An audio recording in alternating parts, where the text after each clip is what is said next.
All right, ladies and gentlemen, now that you're here, I have this little warning up regarding today's book. As you recall, yesterday I read from Bionicle Chronicles #1, and we are halfway through the story. And if you're here today to join me so that we can finish this story, great. If you're watching it later, like after the whole stream is done, that's also great. Now, something to keep in mind is that this whole Bionicle thing is going to be a one-time thing. If you want to read more Bionicle stories, then you're free to go check out the stories themselves. They should be available online somewhere, in book form or otherwise. I just decided to sort of spread the word of these kinds of stories. Just give me a second, I'm just checking out something on my phone. Well, YouTube Studio to be exact. And, no, just bear with me for a second. YD Studio, yes, that's right. Where are you? Oh wait, I don't need to go to YouTube Studio. I just need to go to my channel and go to Community, and yeah. Sam Kirby, nice of you to join us. Here, let me just take this little thing off of the video now. There we go.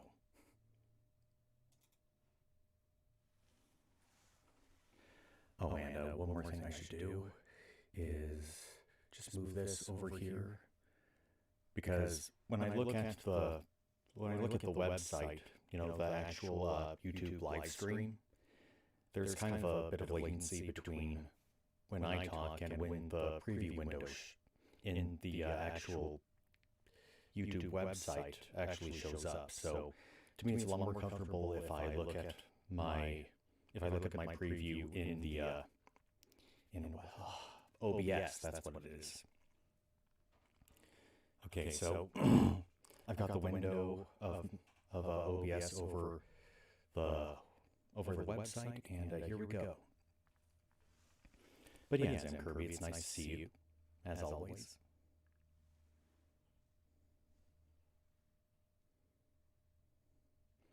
Can you hear me? Just want to make sure that the audio is working well.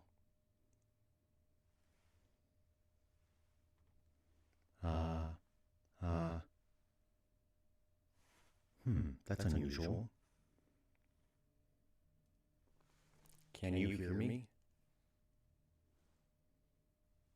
Something that I noticed. Oh wait, there we go. Okay, I see what's going on. I was a little worried at first because, like when I talk, the little green halos on my audio interface glow green, and it did seem to be doing that for a while, but it's working. I guess it was just kind of a blink and miss kind of thing. It's a technical thing. I don't want to bore you with the details. Okay, so sounds like you can hear me. So yeah, that's really good. And we are once again in the middle of my... no, not right now, I'm not. Why do you ask?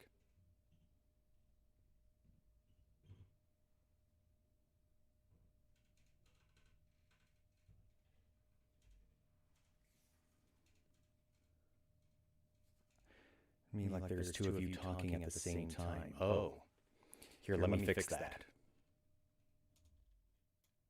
Okay, how does this sound? Don't know why it does that sometimes.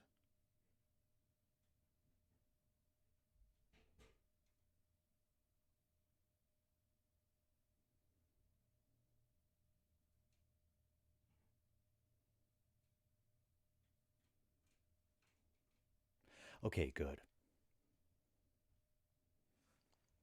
There's something else I should do. Yeah, so it kind of looks like there's a bit of a... I guess when I look at my studio setting in OBS, like I have two audio inputs. I have a mic/auxiliary, and I have NT1. NT1 is the name of my microphone. Normally, the way it's normally supposed to work is that the mic/auxiliary and the NT1 inputs are supposed to be synchronized, but judging by your response, that's not how it is right now, or how it was before. I turned off the mic/auxiliary, and only the only the NT1 is functioning right now. So yeah, hopefully it's much better now.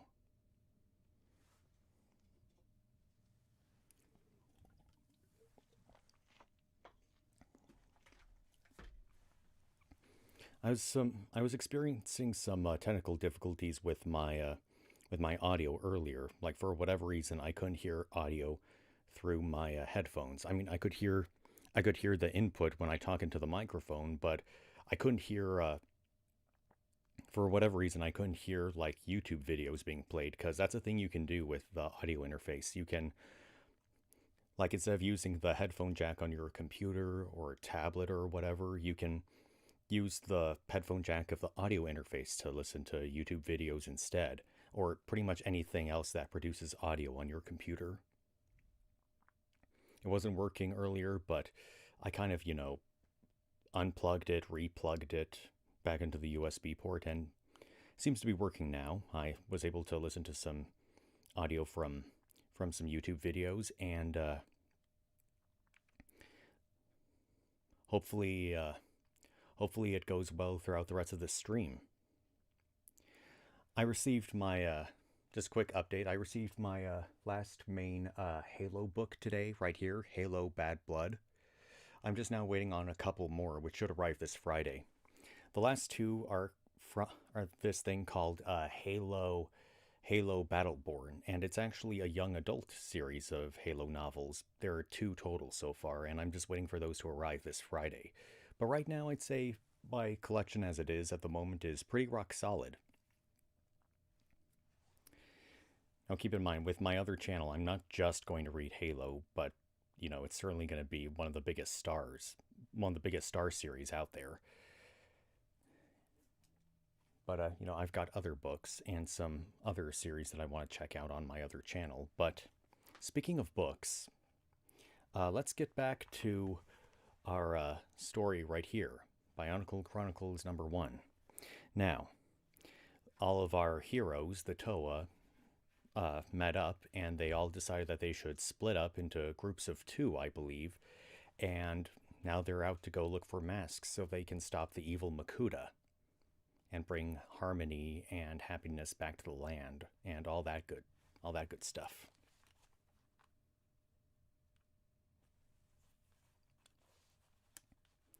Some people are a little reluctant to work together, the Toa, that is. So, without further ado, let's continue. All right.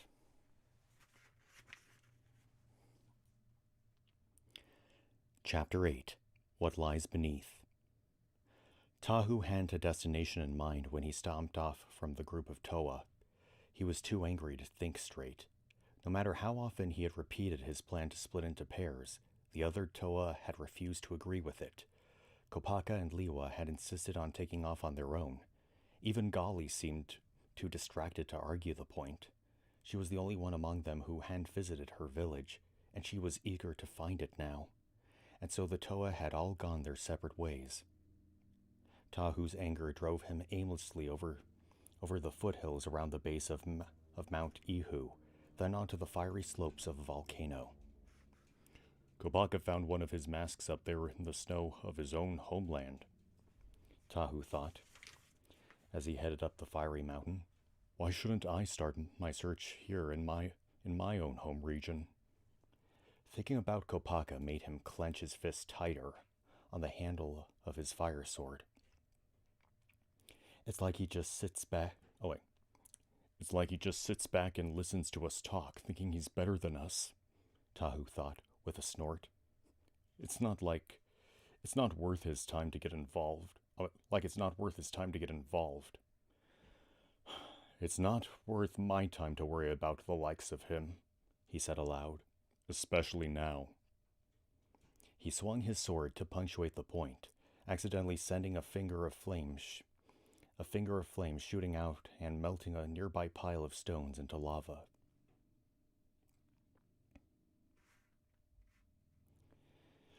With all due respect, Great Toa, you might want to watch where you point that thing, a voice said from nearby. Tahu whirled around. Standing before him was the broad-shouldered, sturdy-looking figure of a Ta Matoran. "I know you," the Toa said. "It's Jala, right?" The Matoran agreed and bowed. I am the captain of the guard of your village of Ta Koro." "Hello again," Tahu said. "And while we're giving out advice, you might not want to sneak up on a Toa. It could be hazardous to your health." "Sorry, Toa," Jala said with a grin. "I didn't mean to startle you." "Apology accepted. But what was your intention in tracking me here?" Jala's expression turned serious. "I came to see how your search for the masks was doing. Don't take this the wrong way, but do you have any kind of plan for finding them?"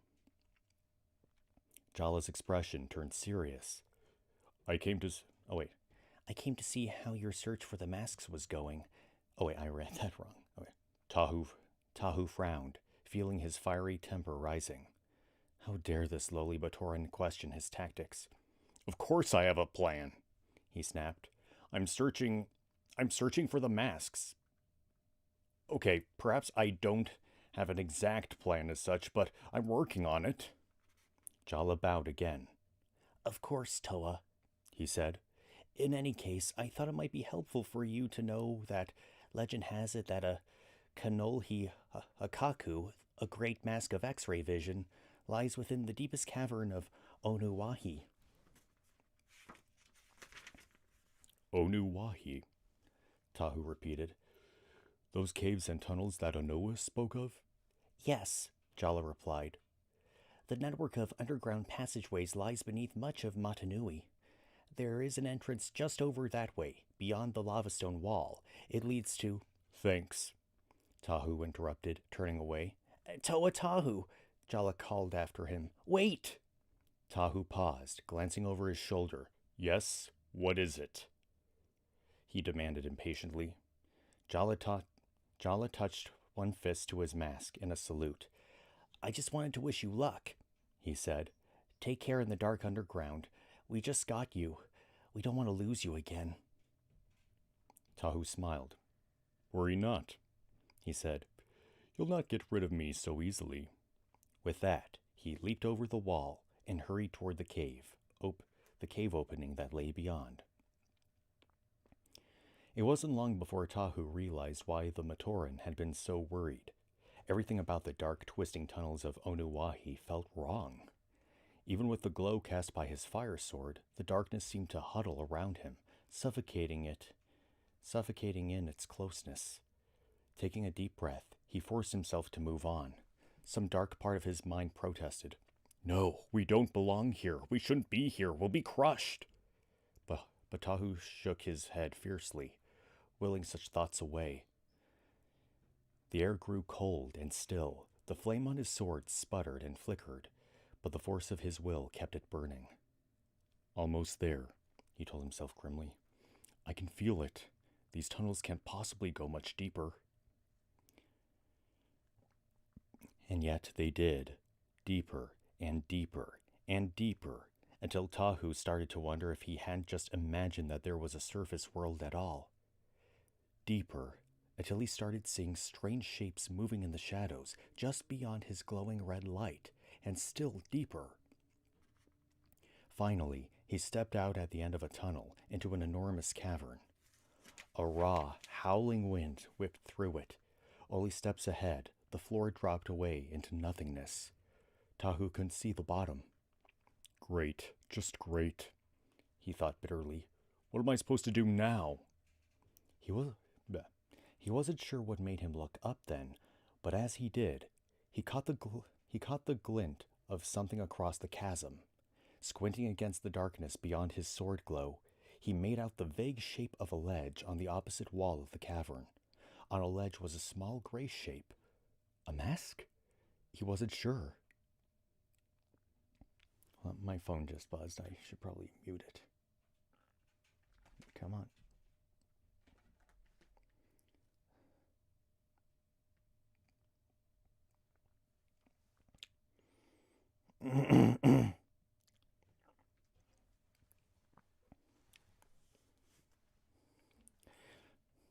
In any case, the yawning depths of the chasm lay between him and the object. How is he supposed to get over there? Tahu took a few careful steps along the narrow wall of the cavern. As he neared the edge, he finally spotted the answer to his problem. A bridge. A narrow stone span stretching out from the wall and disappearing into the darkness. The damp wind chilled him as he stood for a moment, uncertain. Then he shook his head. He hadn't come this far to turn back now. He stepped out onto the bridge. It looked even narrower than it had looked, and it took all of Tahu's concentration to maintain his balance. After a few minutes, he seemed no closer to the far ledge than he'd started. "This is ridiculous," he thought impatiently. "It's going to take forever to get across at this rate." He swung his foot out, taking a larger step this time. When it touched the rock, it skidded slightly to one side just as another violent wind swept past, and Tahu suddenly felt himself slipping sideways into the chasm. He grabbed at the ledge, wrapping his left arm around it and holding tight. His legs swung loose over the abyss.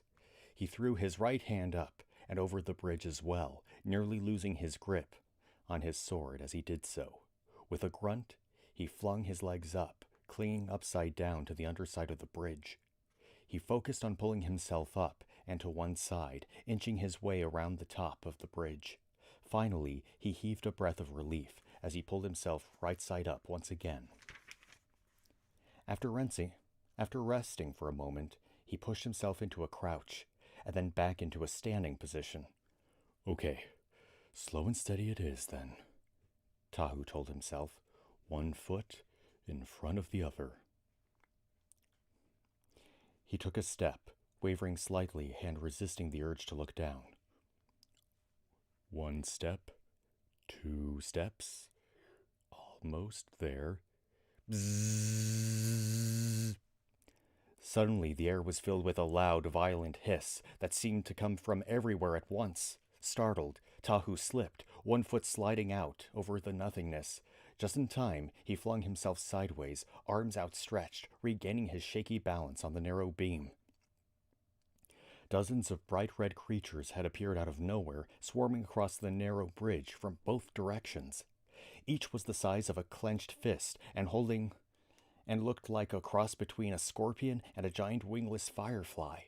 Their deadly-looking pincers clamped open and shut rhythmically as they buzzed toward Tahu, their legs moving too fast to see. "Hey!" Tahu cried in annoyance, kicking at several of the creatures that were already swarming over his feet. "Get away!" The glowing scorpions paid no attention.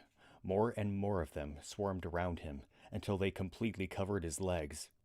"Ow!" he cried as one of them sank its pincers into his ankle. He smacked at it, but already two more of the creatures were clamping onto his knee and thigh. "Enough of you," he muttered, pointing the sword just above the thickest cluster of the creatures on the bridge nearby. Focusing his energy, he blasted a spurt of flame, hoping to scare them away. But the creatures merely glowed brighter, seeming to suck in the heat of the fire. "What?" Tahu exclaimed. "So, you like fire, eh, you stupid little pests? I'll show you fire!" He pointed his sword again, sending flame roaring out of the end of it. But once again, it only seemed to make the creatures stronger. The bridge, however, was glowing ominously as the stone started to melt beneath the intense heat. "Uh-oh," Tahu said with a gulp as lava dripped off into the abyss. The creatures were swarming thicker now, dozens of them clamping onto every part of his body. "Must get away," Tahu thought desperately as he tried to shake them off. How could he fight the scorpions?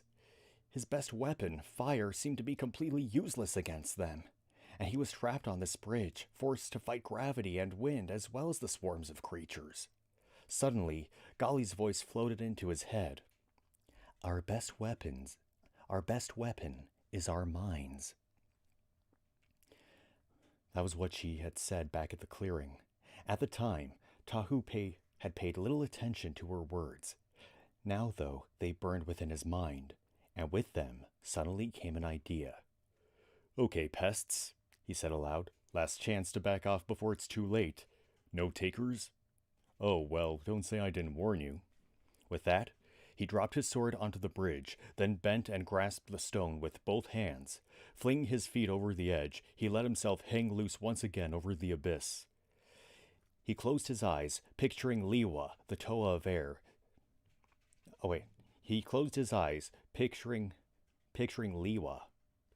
The Toa of Air seemed unable to stand still for more than a few seconds, and had spent much of the time back at the clearing doing backflips and handstands. At one point, Tahu remembered, Liwa had even jumped up and grabbed onto an overhanging branch and swung himself around it by both hands, flipping around and around. Keeping that image in mind, Tahu swung his legs as vigorously as he could. It took a few tries, but finally he flung himself over the bridge and back around the other side. Gripping tightly with both hands, he pumped with his body, taking advantage of the momentum. He flipped around the narrow bridge again and again, building up speed. Tahu spun faster and faster, and before long, the scorpion creatures started losing their grip. One by one at first, then dozen by dozen, they flew away into the darkness. "It's working," he thought gleefully. "It's working. They can't hold on." Still, he kept spinning, around and around, until he felt the last fiery wounds of the creatures' pinches fade away and could no longer hear their buzzing. Only then did they slow down enough to flip himself back upright onto the bridge. "There," he thought, breathing hard from the effort.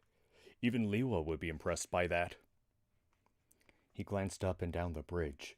There was no sign of the swarm in either direction. Then he felt a pinch and looked down to see that one scorpion creature had managed to hang on. "I think I can handle one of you," Tahu said, yanking the creature loose. Time to go join your... Wait a second. What's that?" He paused in the act of tossing the glowing creature into the chasm. What was on his head? Looking closer, he saw that it was wearing a tiny mask over its face. The mask was pitted and pockmarked, but it was a mask nonetheless.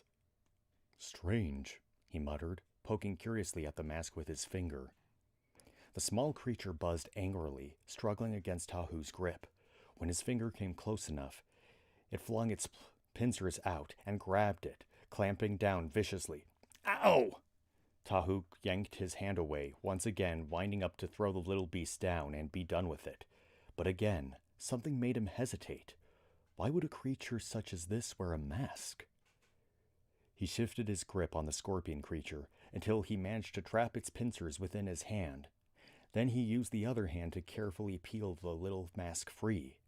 As soon as he did so, the creature went limp in his hand. For a second, he thought he accidentally killed it, but then its legs waved weakly, and it chittered woozily up at him.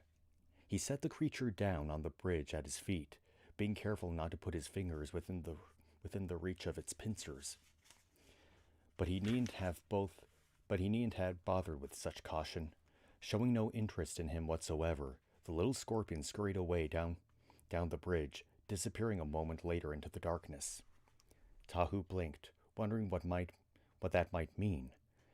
Had the creature run away because he'd removed its mask, or because it had suddenly realized it was now all alone in its attack?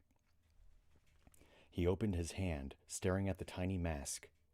A gust of wind swooped past, nearly sending him off balance once again. It also swept the small mask of Tahu's palm and away into the chasm. Tahu grabbed for it, but it was too late. The mask was gone. Blowing out a sigh of frustration, he did his best to shrug off the loss. The important thing was that he defeated the scorpion creatures. Now he could continue with his quest. He picked up his sword. After all that had happened, the walk across the bridge no longer seemed quite so daunting, and it wasn't long before he was stepping onto the ledge. The mask was lying there, waiting, its empty eye-hole staring up at him blankly. He picked it up and settled it over his own mask. Energy exploded within him. He staggered forward, remembering the drop-off just in time to stop himself from stepping over the edge.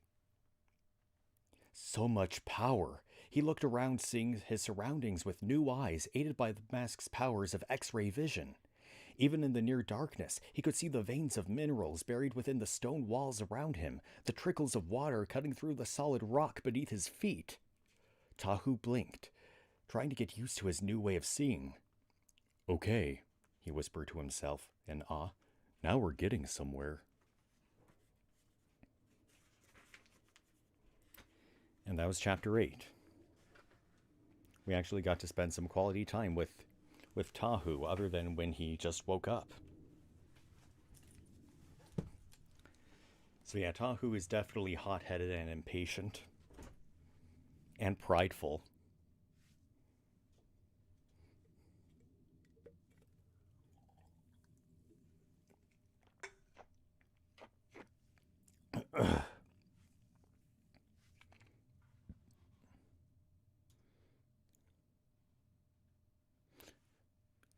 Yeah, definitely prideful. Like, he was visibly jealous that Kopaka found a mask before he did.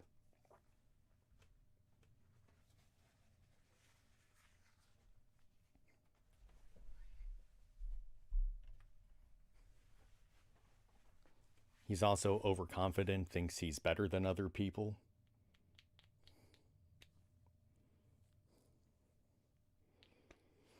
But there was a small bit of character development in that chapter because he remembered what Gali said about using his mind, or like how the Toa's most powerful weapon is their mind. Because at first he was using what he knew best, fire, as a weapon, but when he saw that his fire wasn't working, he had to think outside the fiery box.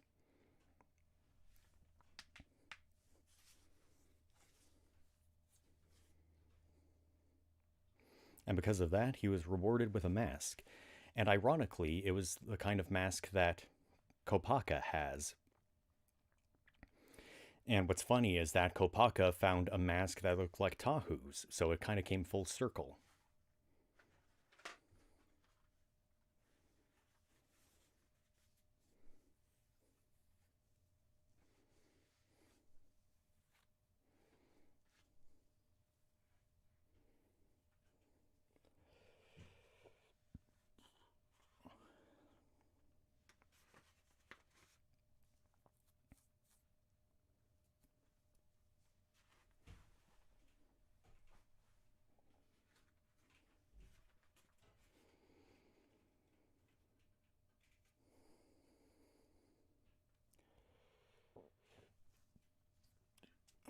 But how about we move on to the next chapter, shall we?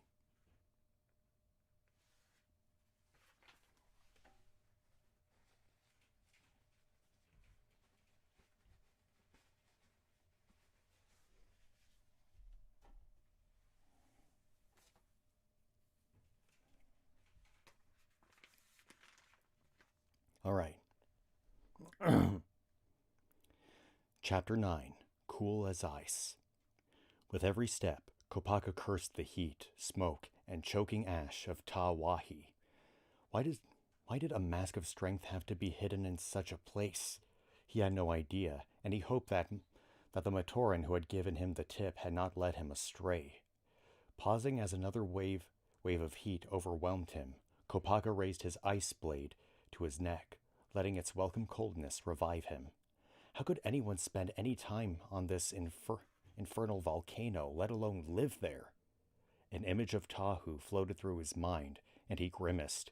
If the Toa of Fire could see him now, he would probably laugh his mask off. Of course, I'd like to see Tahu trying to get along in Kauahi, Kopaka thought. He'd probably melt a hole in a glacier and spend so much energy yelling at the ice that he couldn't climb out. The thought amused him, giving him the strength to get moving again. After a few more minutes of climbing, he crested a peak and found himself overlooking an amazing landscape. He knew it had to be what he was looking for, the lava lagoon. Several of the slopes of the mountain met here, forming a deep, broad basin filled with lava. At least 200 lengths across, the simmering lagoon glowed yellow and red and orange.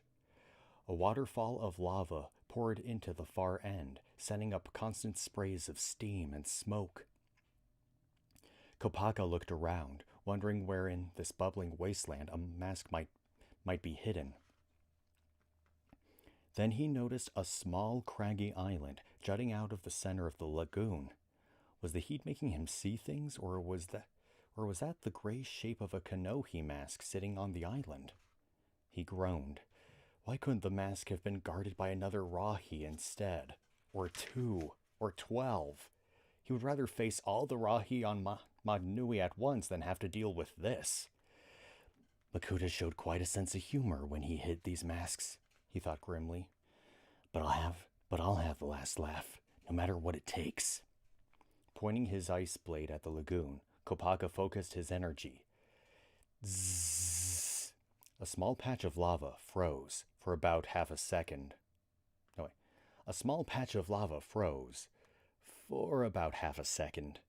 Then the ice cracked, steam escaped, and a moment later, the frozen section had melted into its original fiery form. Kopaka frowned and tried again, but his efforts had little effect. Time for a new plan, he thought.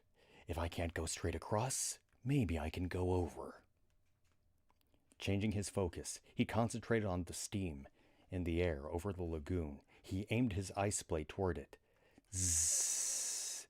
The particles of moisture in the air froze solid, forming together into an icy bridge reaching over the first section of the lagoon.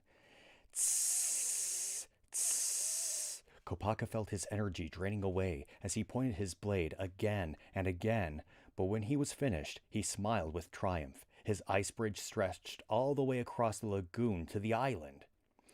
Now all I have to do is go get that mask, he thought, stepping onto the near end of the bridge. He hurried forward a few steps, then paused.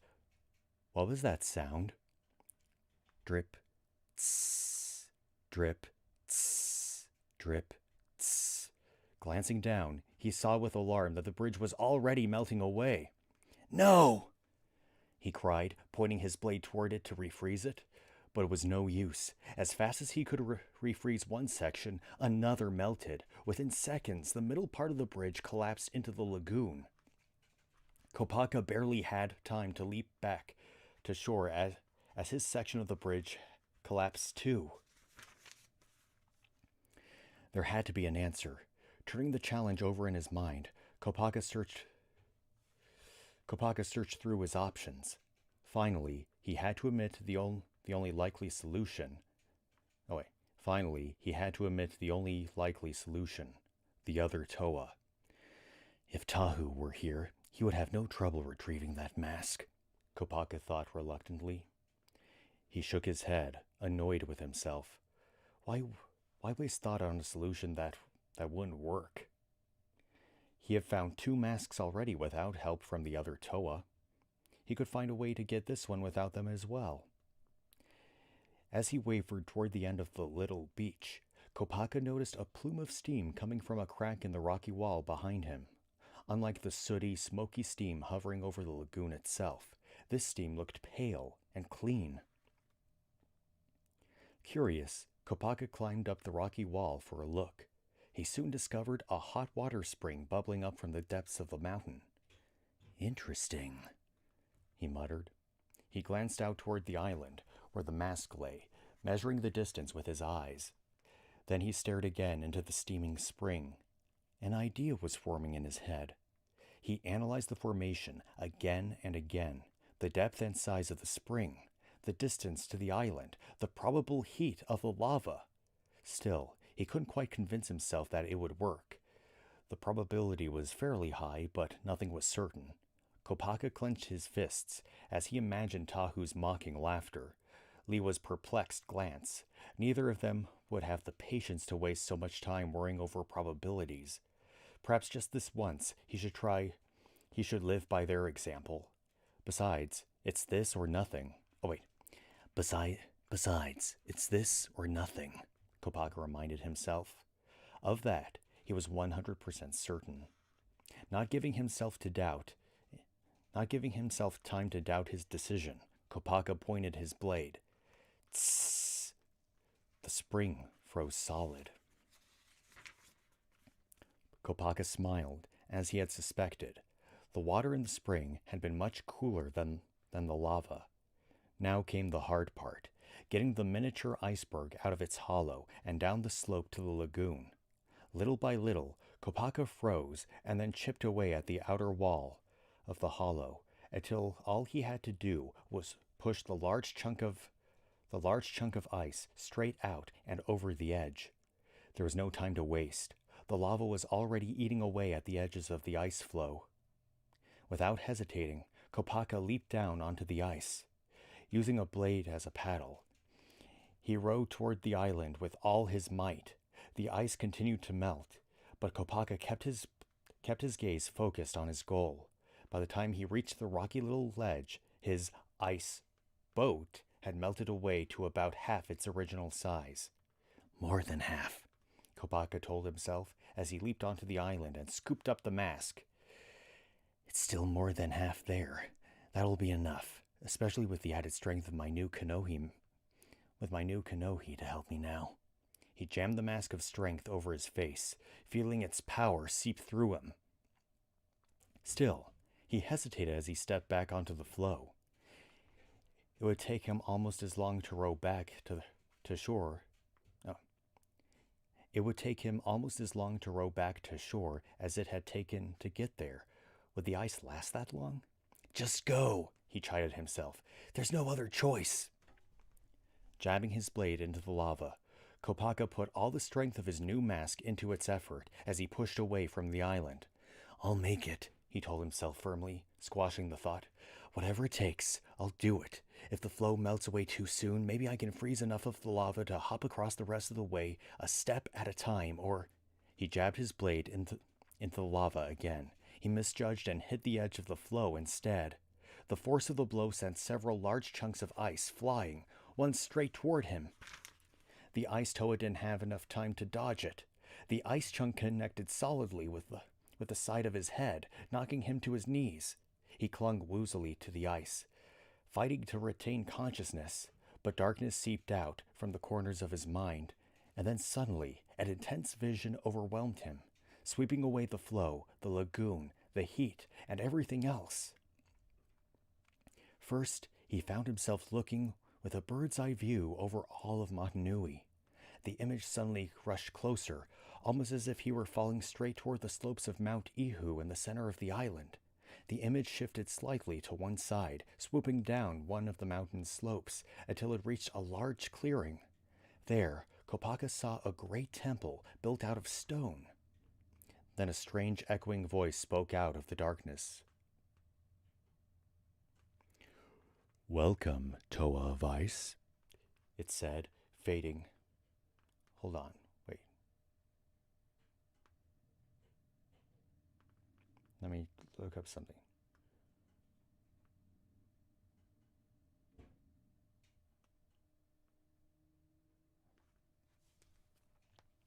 Sorry, I was just making sure if I have a good voice for this character. Then a strange echoing voice spoke out of the darkness. Oh wait, I've got an idea. Welcome, Toa of Ice, it said, fading in and out as Kopaka struggled to free himself from the vision. Do not be... Your mind can journey to... Behold the future of... You and the others shall... All the great masks of power... Together and defeat... Three shall become... Path of wisdom... Myself, Akamai... Of the warrior... Only by uniting... Farewell. With that, Kopaka's mind snapped back to reality. He found himself on his hands and knees on the floe, still clutching at the rapidly shrinking chunk of ice. That That little accident was bad luck on top of bad judgment, he thought bleakly. As he finally faced the truth. The ice floe wasn't going to make it back to the shore. The ice floe wasn't going to make it back to shore. That meant he had two choices: try the frozen footstep method, or wait as long as he could, and then attempt an enormous leap to solid ground. He decided the second plan had a more likely chance of success, but the distance to shore seemed impossibly far. Kopaka reminded himself that he now wore the great mask of strength. Perhaps it would give his legs the extra power they would need to propel him such a tremendous distance. Perhaps. Gathering his strength, Kopaka got into position and then waited. One long moment, then another, coolly patient as he gauged the footing beneath him. All he needed was enough to push off from. Now! He shouted, leaping forward with all his might. The energy of the Pakari flowed through him, giving him extra strength. But it wouldn't be enough. That great mask of levitation would come in awfully handy right now, he thought bleakly as he felt himself start to fall toward the bubbling lava. Kopaka! A voice shouted from the direction of the shore. Kopaka glanced forward, but saw only a flash of green as he suddenly felt himself caught up in a blast of wind. Ah! As he cried as he flew helplessly through the air. Crash! He smashed into the ground face first. Sorry, oops, brother, Liwa's voice said from somewhere nearby. I didn't have thought time to plan a softer landing. Kopaka groaned. Every limb in his body ached, but he was still in one piece and unmelted. It's all right, brother Liwa, he added, realizing it was Liwa's wind gust that had saved him. I owe you one. I shall not forget this. Any time, brother, Liwa said, and at least I see you got a mask out of it. Kopaka nodded, touching the new kanohi on his face. He wondered if he should tell the other Toa about his vision. What had it meant? Who had sent it? Was it a foreshadowing of something important, or merely a trick sent by Makuta? Whatever it was, it nearly got me boiled, he reminded himself. Isn't that the best evidence of all that it is? I can't talk today. Isn't that the best evidence of all that it must have come from Makuta? Disturbed by the thought, he remained silent about his vision as Liwa chattered on about finding his own great mask of strength in Onuwahi. Had to fight a nasty, ugly Rahi to get it, too, he said cheerfully, but I suppose it was worth it. Gave that quick breeze I sent you some extra oomph. Kopaka nodded. These Rahi, they seem to stop at nothing to guard these masks. Oh, this fellow quick stopped as soon as I knocked off its own mask, Liwa said. It panic fled into the depths of the tunnels ever quick. Really? Kopaka filed that away in his mind. It could be useful to him later. That reminded him he still had masks to find. My thanks to you again, brother Liwa, he said with a formal little bow. Now, I must take my leave and continue my search.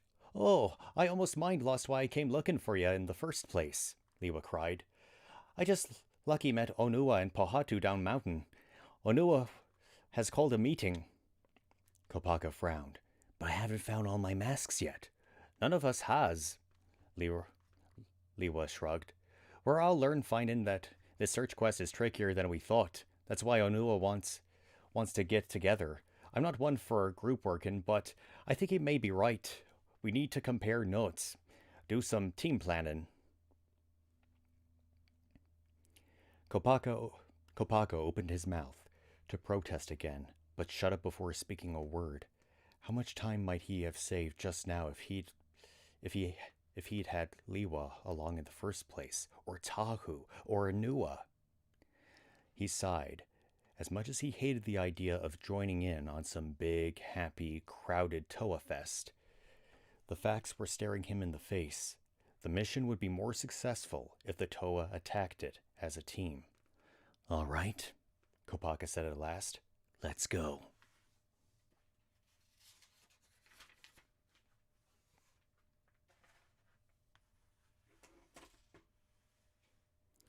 "Oh, I guess DJ was here. Oops, wrong account. Okay, that's better. Better. Yay, part 2. How's your day today? Cool. Have a nice day. Stream. I have school later."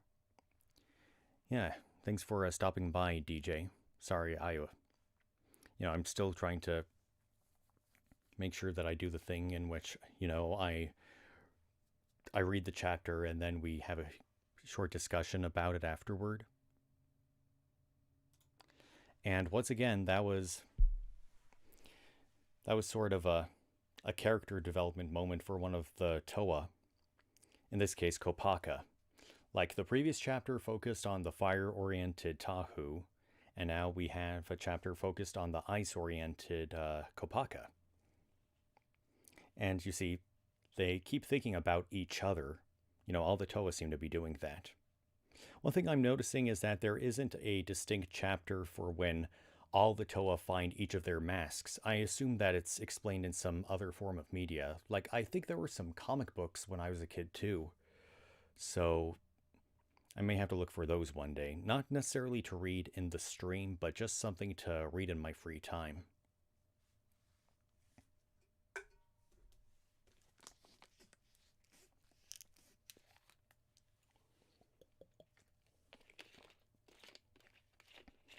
But it seems like Kopaka and Liwa are going to rejoin the others. For some reason, I really like voicing Liwa. Mostly because he's very energetic and, I don't know, something about him strikes me as Irish. Just makes him sound happy or something. There's just something about the way he says like those quick words, I guess you could call them. Words like, hang on, let me see if I can find it. Words like learn finding, team planning. Learn finding, team planning.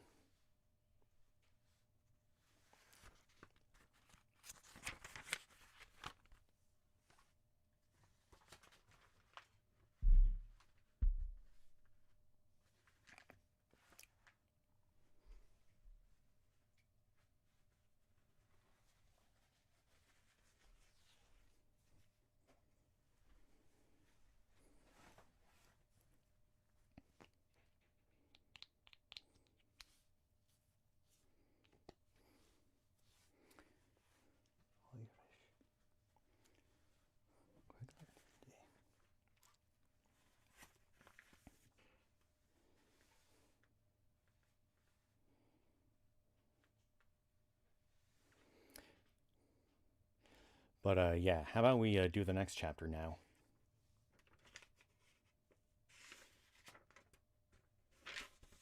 Yeah, I'm just double checking something. Okay, cool.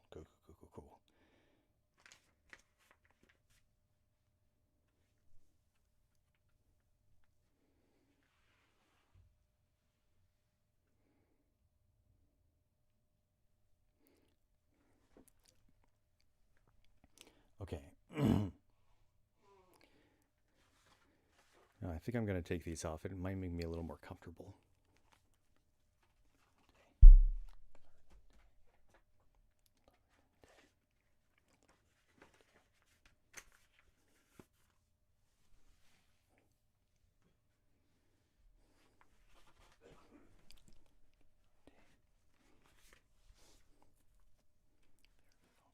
Okay. Chapter 10. The Temple. Gali was very glad that Onua's meeting had gone more smoothly than the last. It had ended in one unanimous decision. The Toa would work as a team. Each of the Toa had encountered at least one Rahi during their travels, and Gali was no exception. After encountering another of the monstrous swimming Rahi she'd seen after her awakening, she respected the creature's power more than ever. She now knew that such beasts were known as Tarakava. The Taraga had told them that all the Rahi were native beasts of the island, controlled by Makuta to do his dark bidding. Perhaps when we've found all the masks, we'll also find a way to set the Rahi free, Gali thought. She only wished that the mission were going more smoothly. They had wasted too much time on petty disagreements. Liwa kept getting distracted and wandering away from the group. Tahu seemed determined to completely disable every Rahi they encountered. Kopaka periodically got fed up with the bickering and threatened to go off again on his own. Through it all, Gali did her best to maintain the peace. She could tell that Onua was working toward the same goal in a quieter way, and found her respect for the strong, reserved Toa of Earth growing more and more. Now, as they approached the shoreline just south of Po Koro, she glanced toward him. "Onua," she said, "if what the Ta Matoran told us is accurate, we need to go beneath the waters to retrieve Tahu's levitation mask." Liwa overheard her and groaned. "Not again," he cried.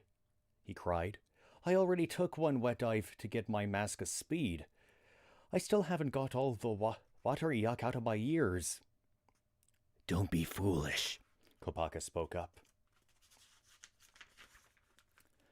"Obviously, only those among us who already hold the Kanohi Cacao should go on from here. Pohatu, Liwa, Tahu, you can wait on the beach." Tahu glared at him. "Thanks for pointing out the obvious," he retorted. "But it's my mask we're after here. My villager was the one who revealed its location. I think I should be the one to decide whether I go or not." Gali rolled her eyes. "It would be helpful to have several of us standing guard on the beach, Brother Tahu," she pointed out. "That's true," Tahu admitted, though he still shot Kopaka an irritated glance. "Go with good fortune, Gali. We'll keep a careful watch for any danger while we wait here for your return." Onua was already leading the way into the surf with Kopaka a step behind. Gali followed, feeling some of her anxiety wash away at the touch of the warm, familiar water. She dove into the waves, swimming quickly out into deeper water. Soon, the three of them reached the broad, open sweep of the sea valley. Kopaka pointed to a large, shadowy shape visible in the water. Gali shuddered as she recognized the Tarakava. I escaped from one Tarakava by blinding it with waving seaweed, and from another by luring it into a cave where it got stuck," Gali told the others. "These Rahi are strong, but not very clever, I think. All we need is a plan." Soon the three of them were swimming slowly toward the Tarakava. A moment later, the creature spotted them and let out a roar. "Okay, it knows we're here," Gali whispered, floating in place. "Kopaka, get ready." Gali held her breath. The beast would be upon them within seconds. As she was about to cry out, the ice Toa finally made his move. With a twitch of his ice blade, he sent a blast of intense cold out ahead of him, instantly freezing the water and the Tarakava into a solid block of ice. "Nice work," Onua cried, his deep voice rumbling through the water like an earthquake. "Now it's my turn." With that, he struck the sandy ocean floor with his fists. The ground swelled up, arcing over the giant Tarakava ice cube until it completely surrounded the frozen area. "That should hold it for a while," Gali said, relieved. "Now all we have to do is—" "Wait!" Onua interrupted, staring at the Tarakava, whose head protruded out of the dirt and ice mound that trapped it. "I just want to see something." He swam toward the creature, carefully staying out of range of its jaws. Patting the dirt mound before him, he caused it to burst upward in a small explosion, knocking the Tarakava's mask from its face. The creature's violent spasms stopped immediately. After a moment, it let out a wail of dismay and started to wriggle again, but this time it completely ignored Anua. I thought that might happen, Anua said. When Pohatu and I encountered a pair of Nui Rama, he knocked off the masks of one of them. The creature suddenly changed, flew away instead of continuing the fight. Kopaka nodded thoughtfully. Something similar happened when I met Akuma Nui on my way to Powahi. I wish I mentioned it earlier, Anua said. I didn't realize it might be important, until just now. Golly noticed that Kopaka didn't make the same apology. We have learned something important here, I think, she said. It is through these masks that Makuta controls the Rahi. Noticing the gray shape of a mask against the white sand nearby, she darted forward to scoop it up. Mission accomplished, Anua said. Come on, let's get back. Don't be stupid, Kopaka snapped. You'll only end up killing yourself and making a mess for the rest of us to clean up. Pohatu sighed, wondering if it had been a mistake to split into two groups. If Anua or Gali were here, maybe one of them would settle this argument between Kopaka and Liwa. But they, along with Tahu, had gone to Liwahi in search of Pohatu's second to last mask. Now Pohatu stood atop the highest bluff in his own home region, staring at the mask that hung tantalizingly halfway down the sheer rock face. At the bottom of the cliff was an enormous Nui Jaga. The Rahi knew the Toa were there. Every few seconds, it turned its masked face toward them and rattled its tail stinger. Perhaps our icy brother is right, Liwa, Pohatu suggested. If you miss your mark and fall. Well, anyway, I'm sure we can find another way if we put our minds together. Liwa shrugged, his smile never faltering. Why worry, bother? He said. After all, this way is so much more fun. The last word was lost in a rush of movement as Liwa launched himself off the cliff with both arms outstretched. That fool! Kopaka muttered savagely. Pohatu couldn't speak. He could only hold his breath, hardly daring to watch. It was his own Kanohi cacao that Liwa was trying to grab as he swept past. How could Pohatu live with himself if Liwa's bold attempt ended in catastrophe? Whee! Liwa cried, snatching the mask in one hand as he swooped past, then sweeping one arm through the air to call the wind to his aid. The sudden gust that resulted gave him a quick lift, but he soon left the wind behind, floating upward on his own power.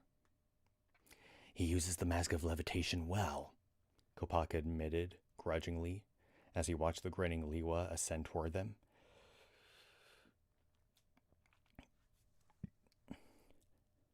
Pohatu shot a glance at the ice Toa. Beneath all his coldness, Kopaka had an honest heart. A second later, Liwa landed beside them. One Kanohi cacao as ordered, he said One Kanohi cacao as ordered, he said breathlessly, tossing the mask to Pohatu. Hope it fits, because I'd sorry hate to have to return it.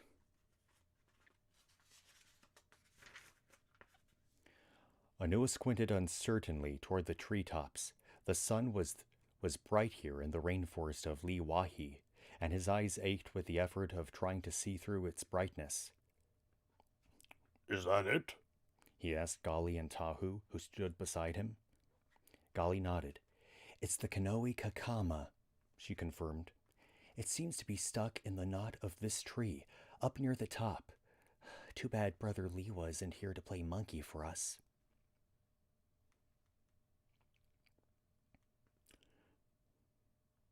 So wait, I can't tell who's talking. It's either Tahu or Anua, but it doesn't say.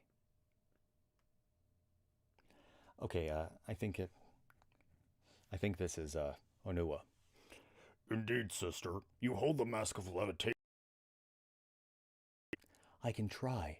Gali stared upward. I haven't yet had much time to practice, but if I move slowly... Tahu let out a noisy, impatient sigh. Oh, look, We don't have all day for this, he said abruptly.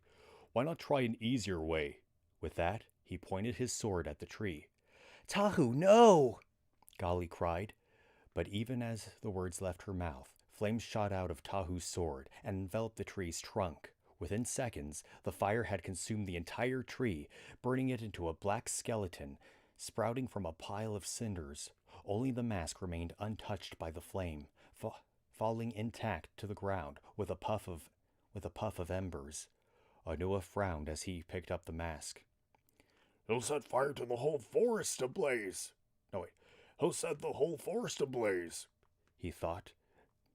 And as runaway flames licked at several neighboring trees, beside him he saw Gali gesturing with her arms.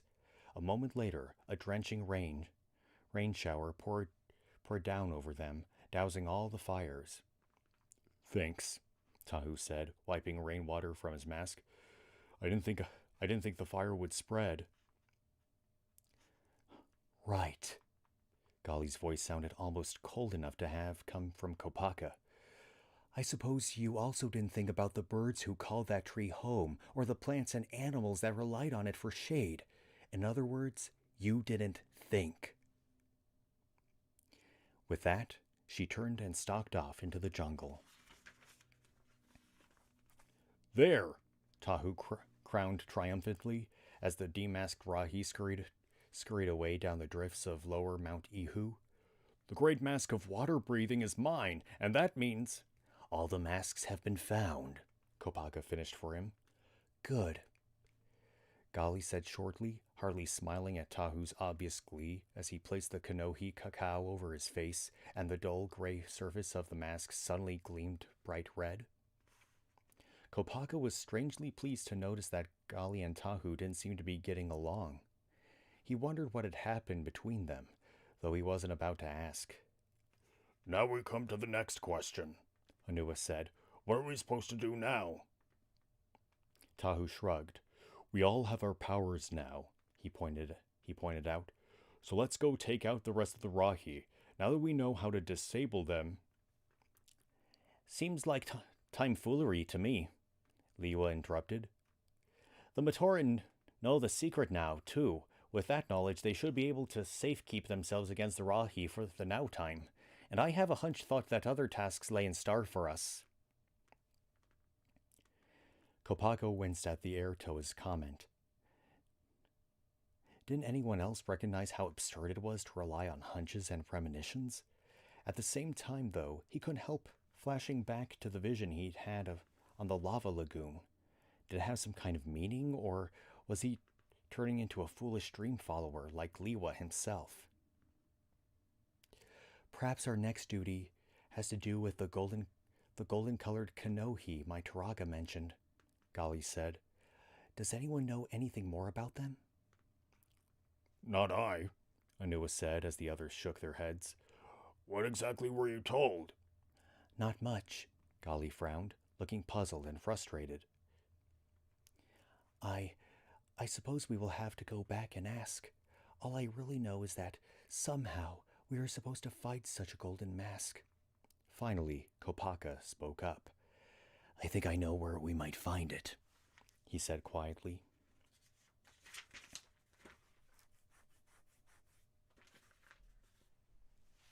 Excuse me, pardon me.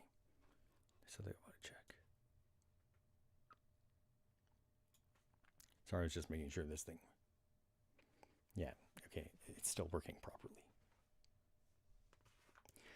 The others glanced at him in surprise. Huh? Tahu said. What are you talking about? I had a vision, Kopaka said, right before you found me on the lava lagoon, Brother Liwa.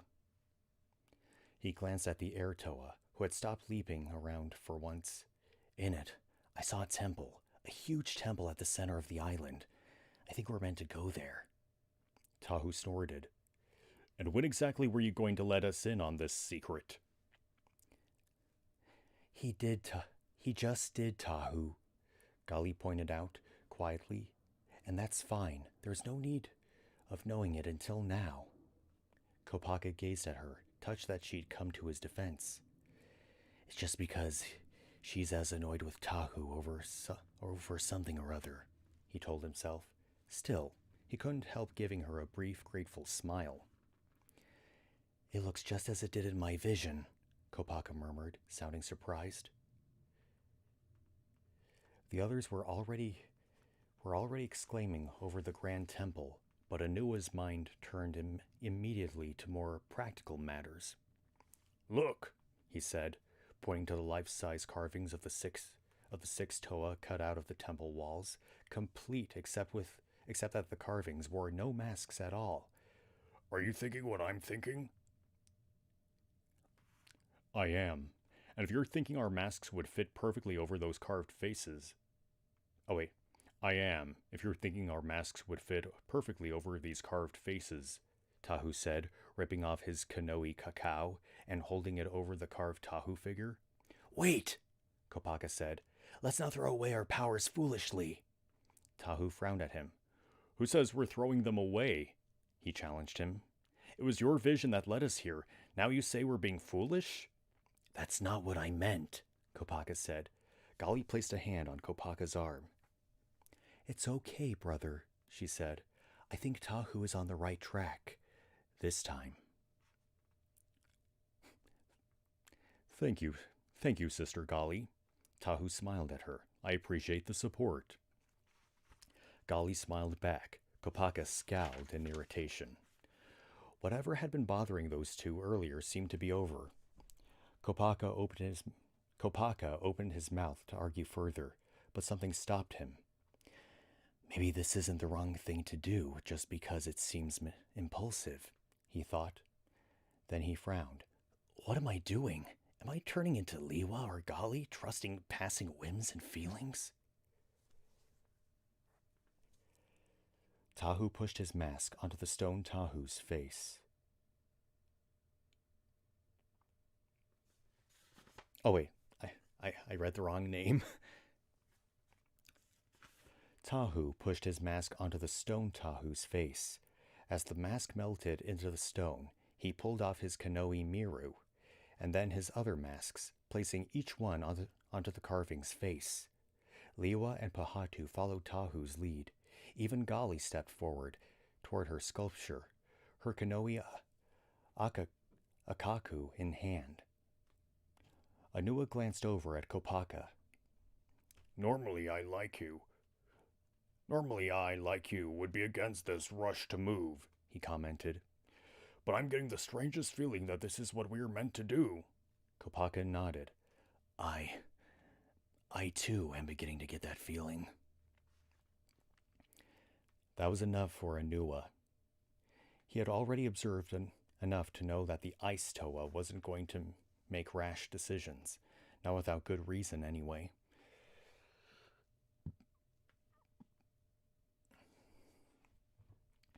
The two of them walked over to their own likenesses. Anua pulled off his Kanoe Kakama.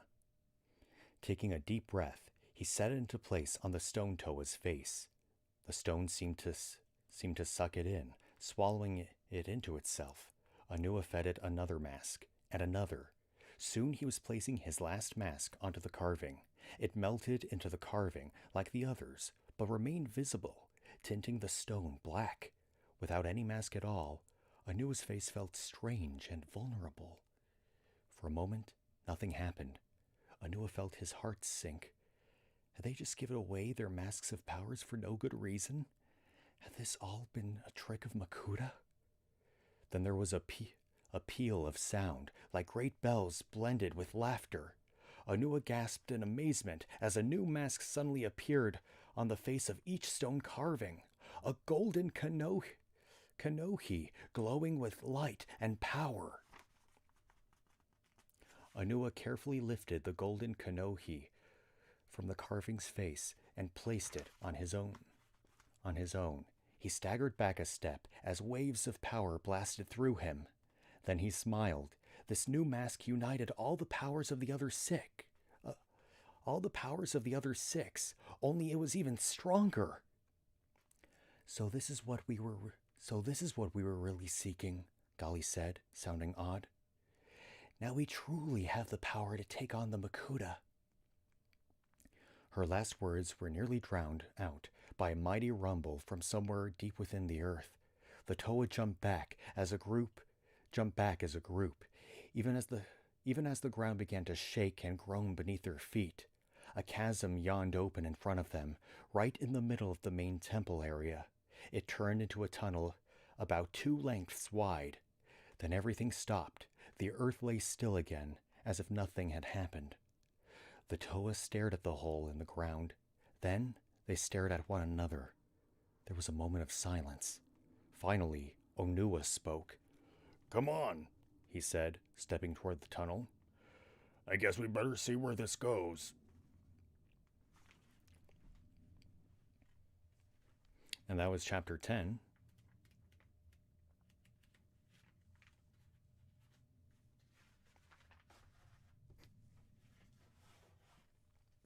This is almost like a video game, you notice that?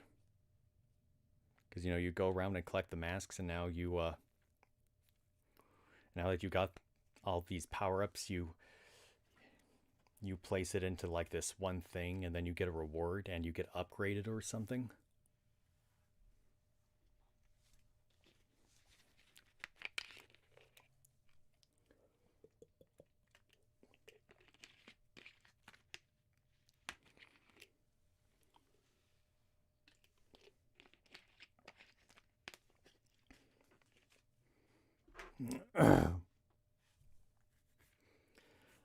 Again, I really like how each Toa has its own different kind of personality or character traits,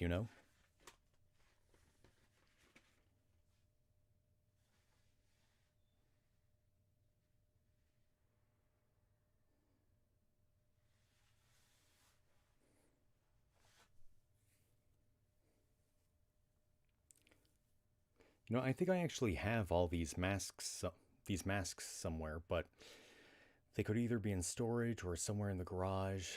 I don't know where exactly, but I'll have to check it out sometime. Look for them. Oh wow, I was just looking at the back, and this book was published in 2003. Wow.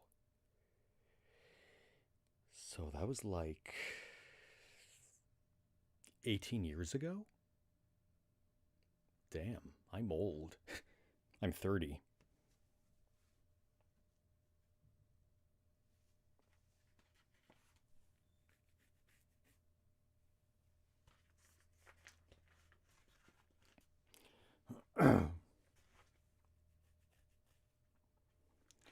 Anyway, on to chapter 11.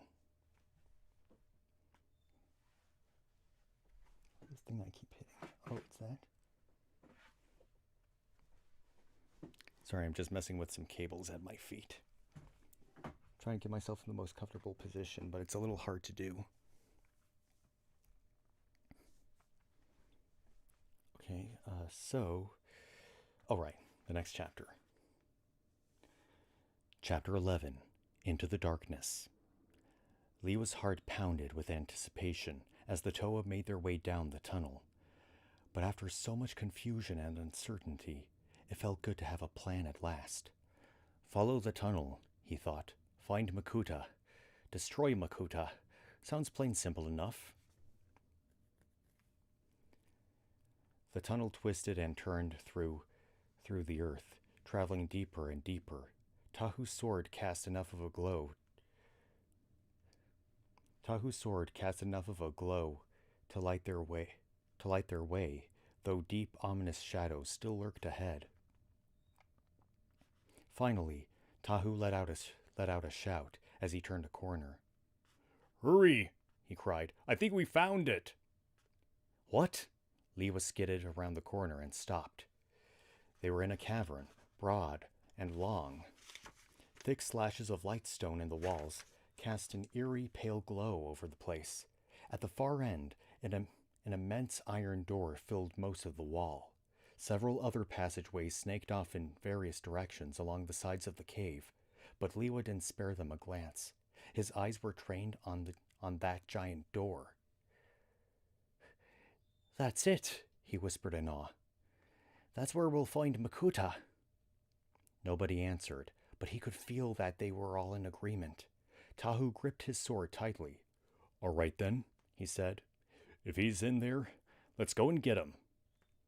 "Tahu, wait!" Pohatu protested. "We can't just rush in there without a plan, or—" Scream! A piercing shriek filled the room, echoing wildly. Whirling around, Liwa saw a pair of monstrous rahi skittering out of two side passageways.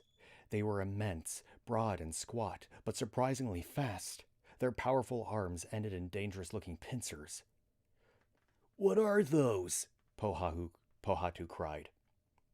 Liwa gasped, recognizing the creatures from a Taraga's description. "Manas! I think they're called manas." "They're just more rahi," Tahu shouted, already swinging his fire sword. "Nothing we can't handle. Come on!" Liwa hesitated. The Taraga had warned then that no single Toa could hope to take on the manas. But perhaps together. He somersaulted through the air toward one of the creatures, landing on its back. He grabbed it and tried to flip it over, but it was larger than he had expected and tossed him off easily. "Oof!" he grunted, landing hard on the stone floor. He leaped back into the fray, joining Tahu and Onua as they battled furiously against one of the manas. Pohatu raced past, pausing long enough to whisper in Liwa's ear. "Gali has set a trap," he said. "Help me lead the manas toward that small tunnel back there." Liwa nodded. Pohatu let out a whoop and raced back to the cave. Liwa jumped forward, and smacked the nearby manas on its shell-like back before somersaulting away. "Catch me if you can, ugly pincher," he taunted. The manas paused, turning toward him, but then it returned its attention to Onua, snapping at him with its deadly claws. "This way, brother!" Liwa shouted, waving his arms at Onua. "Run this way!" Onua managed to dodge the creature's blows and raced toward Liwa. "What is it, brother?" he asked breathlessly. "A plan," Liwa told him. "Come on, we need to find them this way."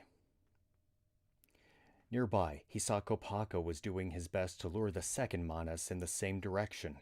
He wielded his ice blade coolly, backing up a few steps each time the manas lunged at him. Beside him, Gali served as a distraction whenever the creature seemed to be getting the better of the ice Toa. Step by step, the 6 Toa led the manas toward the tunnel. Liwa glanced behind him, noting the water lapping at the mouth of the tunnel. He didn't know the details of the plan, but he could guess them. "If we can get this monster pair trapped in that tunnel, sister..." Oh, wait, I misread that. "If we can get that monster pair trapped in that tunnel, Sister Gali can ask the waters to away carry them," he thought. "Then we can stone block the tunnel and get back to finding Makuta." Liwa felt his body quivering with eagerness to move, but he forced himself to wait. They had to act together, or the plan would fail. When Gali spoke, it was a single word. "Now!" she said. The Toa all acted at once. Liwa, Tahu, Pohatu, and Onua rushed forward and leaped past or over the 2 manas, putting the creatures between themselves and the tunnel. Meanwhile, Gali rushed closer to the tunnel's entrance, and the waters within started to churn. "But what is our ice brother doing?" Liwa wondered, even as he began to swing his blade at the manas, driving them back. He soon understood. As the water in the tunnel entrance splashed out onto the cavern floor, Kopaka pointed his ice blade at it, freezing it solid. Soon a slick coating of ice covered much of the floor between the manas and the tunnel. One of the creatures reached the ice. It would be easier to push them into the watery trap. "Almost there!" Tahu shouted. "Come on, brothers, let's finish this!" Liwa leaped forward again, swinging at the closer of the 2 manas. The creature hissed furiously, striking back with deadly accuracy. Its claws struck at the air Toa on the shoulder, sending him rocketing backward. Ignoring the pain in his shoulder, he leaped back into action. the Manas took another step backward, then another, until it finally hit the ice. "Push!" Tahu hollered, hurling himself at the creature. By this time, Kopaka had joined the fighters, and the 5 of them leaped at the 2 Manas, shoving them toward Gali's tunnel. Liwa could see the creature's claws striking his comrades again and again. He felt powerful blows land on his own body, but he ignored the plan. All that mattered was the plan. But he ignored the pain. All that mattered was the plan. The Manas skittered across the ice, heading straight toward the tunnel. "Come on!" Tahu shouted, pointing his fire sword at the ground to melt the ice that now lay between the Toa and their quarry. "Don't give them a chance to escape!" But before the Toa could reach the Manas to give them a last push into the cave, the 2 crab-like creatures spun toward each other, hissing loudly, each of them reaching out its claws, locking them together until they seemed to merge into one even more monstrous creature. "Oh no!" Onua cried. "Look at them! They're too big for the tunnel now!" "They're working together," Kopaka said grimly. "I didn't think the Rahi were capable of such intelligence." Pohatu shook his head. "These Manas creatures are not ordinary Rahi." Liwa was already leaping into action. We're not plan lost yet," he cried. "I'll separate them if I can." Without waiting for a reply, Liwa somersaulted forward. He crashed headlong into the tangle of claws that held the 2 Manas together. The creatures let out a furious hiss. Acting together, they swung their joined claws outward, sending Liwa flying across the cave. He smashed against the wall and landed in a heap, dazed. He climbed to his feet. He saw the paired Manas bounce off of the 2 small tunnel entrance. Soon they had rocketed back across the remains of the ice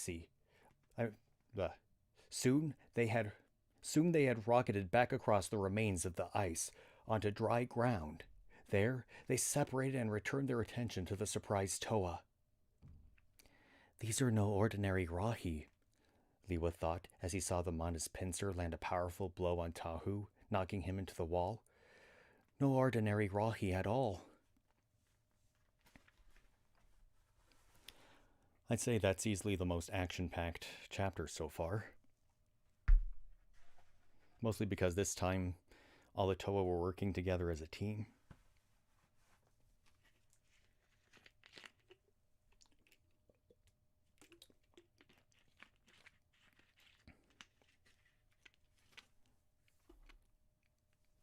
I felt like I was really getting into it.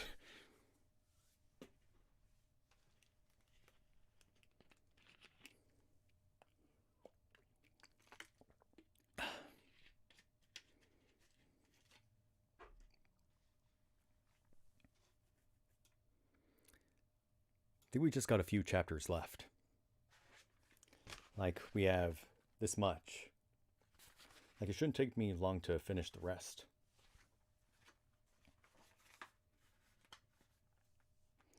So, let's move on to chapter 12 now.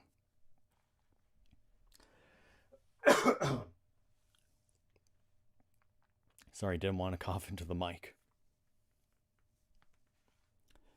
Chapter 12, The Power of 6. Kopaka saw Tahu fly by and crash into the wall. As the fire Toa slid to the floor, stunned, Kopaka aimed his ice blade in front of the Manas that was moving in on the fallen Toa. The floor in front of the creature instantly froze again, slowing it down long enough for Liwa to somersault and drag Tahu out of range. "This is ridiculous," Gali cried as she defended herself against the second Manas. "They're just too strong. We'd better retreat." "Never!" Tahu croaked, his voice hoarse but determined. "We must stay united. We must defeat them." Kopaka blinked, wondering why Tahu's words had struck such a chord in his mind. Where have I heard something like that before? He glanced toward Gali and found her watching him. "What is it, brother?" she asked. Do you know something? I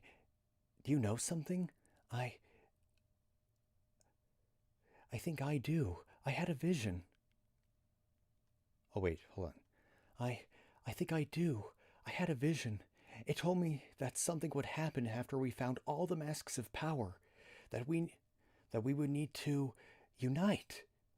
Kopaka hesitated. Could it be? The words from his vision returned.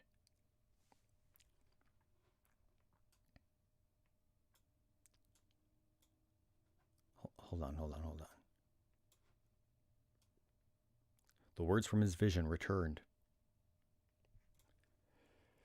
Behold the future. You and the others shall, all the great masks of power, together and defeat. 3 shall become. Path of wisdom. Myself, Akamai. Of the warrior, only by uniting.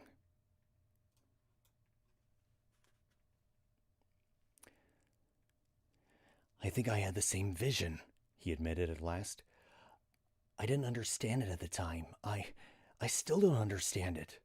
Don't you see? Golly stared into his eyes, almost seeming to forget about the Manas who were attacking the other Toa nearby. I was told that that 3 shall become Wairuha and walk the path of wisdom. 3 shall become Akamai and walk the path of the warrior. Only by uniting will the Toa find the strength to triumph. Kopaka shook his head. No, he said. It doesn't make sense. How could such a thing happen? I sense it will happen if we want it to, Golly replied quietly. She glanced briefly toward the battle behind them. I think I want whatever will help us all. Don't you? Do you? Kopaka stared at her for a moment. How could he want such a thing? 3 become 1. It would mean giving up his own individuality. No, it was impossible. Or was it? Haven't I found that sometimes my own powers fell short? He thought reluctantly. Haven't I found myself wishing at times that the others were with me? Golly was still watching him. Unity, duty, destiny, she said urgently. Think about those words, brother. Do you believe in them? Yes, Kopaka said at last. Yes, I don't like them much right now, but I believe in them. He took a deep breath. Let's do it. Brothers, Golly shouted, we need to retreat, just for a moment. Pohatu and Anua glanced at each other. Then they used their powers simultaneously to tumble down part of the ceiling to create a wall of rubble right in front of the advancing Manas. That won't hold them for long, Pohatu said breathlessly. Now, what is it? Golly quickly described the vision she'd had. We need to unite, she finished. Combine our powers, otherwise there is no hope for victory. The others nodded. At this point, Tahu said, I'll try anything. As if part of one of his own dreams, Kopaka moved toward Golly and Liwa. Nearby, Tahu turned to face Pohatu and Anua. In each group, 3 Toa locked eyes and became one. That was chapter 12. Oh man, this is like some Power Rangers stuff going on right now.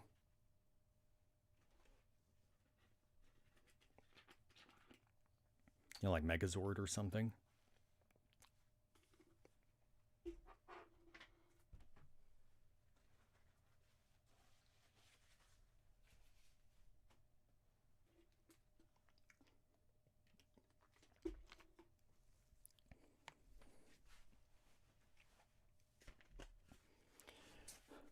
Okay, let's move on. No, I'm at the edge of my seat practically. Chapter 13, The Toa Unite. The 2 Toa Kaida were a worthy match for the powerful Manas, and this time the battle raged more furiously than ever. Akamai fended off one with a series of powerful blows. Hold on. What? You scurry away like a like a tiny hodo bug? He cried with a roar of laughter. Do not taunt them, Akamai.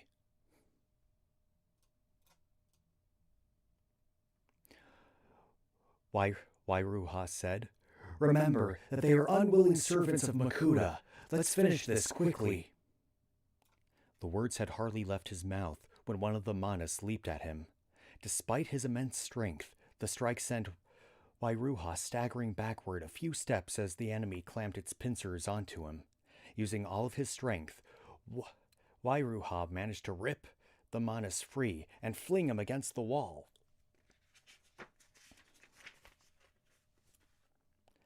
The Manas hit the stone with a solid crunch, but it recovered quickly and skittered back toward the battle. Turning toward the Manas that was scurrying toward him, Wairuha sucked in a deep breath, feeling his powers of ice, water, and wind expand and merge within him. A moment later, a raging blizzard erupted in the cavern. Akamai too. Or is it Akamai? I'm just going to say Akamai. Akamai too was using his combined powers. A giant crater exploded in the cavern floor, spraying stone, earth, and lava in every direction. Another crater appeared, and another, until the Manas were trapped on an island of solid floor surrounded by a moat of boiling lava. Wairuha focused his energy through the blizzard, controlling it. He concentrated with everything he had, logic, instinct, and impulse guiding him all at once. Soon he had compressed the might of the storm into a single, focused beam of pure, cold energy. He turned it toward the trapped Manas. As the beam passed over them, the creatures froze solid.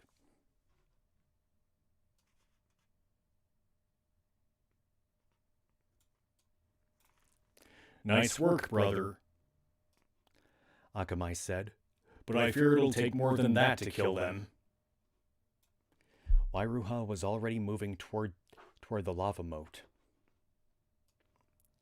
There is no need to kill them, brother, he said.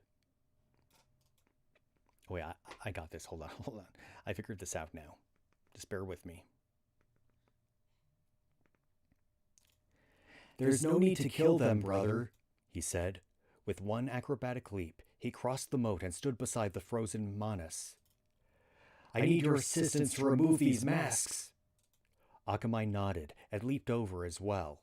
Touching one finger to the mask of one of the Manas, he soon melted the surrounding ice. He soon melted the ice surrounding it. Wairuha reached out and pulled it free, dropping it into the lava, where it sank out of sight. The Toa turned to the other Manas, repeating the process. Soon, both Manas were free of their controlling masks. There, Wairuha said, leaping back across the moat. That takes care of that. Not quite. Oh, wait. Not quite. Akamai bent and touched the ground at the edge of the lava moat. There was a rumble as the edges moved toward each other, closing off the moat as if it had never existed. Wairuha looked around, except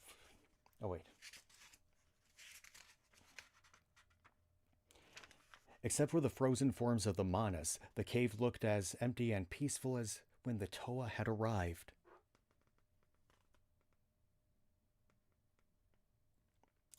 Our work here is done, he said. And now... He felt his mind slipping away, as if in the moment just before sleep. He closed his eyes. Tahu opened his eyes. Is it really me? He wondered. Yes, he was himself again. Becoming part of Toa Akamai had been electrifying, but was nice to have his own mind and will to himself again. Glancing around, he saw the other Toa standing nearby, all of them looking as dazed as he himself felt. Liwa was the first to speak. Well, he said, scratching and bending, that was a power feeling that you don't get every day. Laughter bubbled from Gali like a spring. Brothers, she cried, stretching her arms wide. We did it! We became a part of something larger, and did what we never could have done otherwise.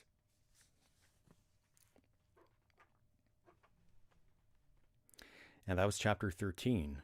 So yeah, that was pretty cool, wasn't it? I thought of something a bit more accurate than to compare it to than Power Rangers like Megazord stuff. Steven Universe, like when the gems combine to make a different gem. Fusion. That's the word that I'm looking for. Fusion.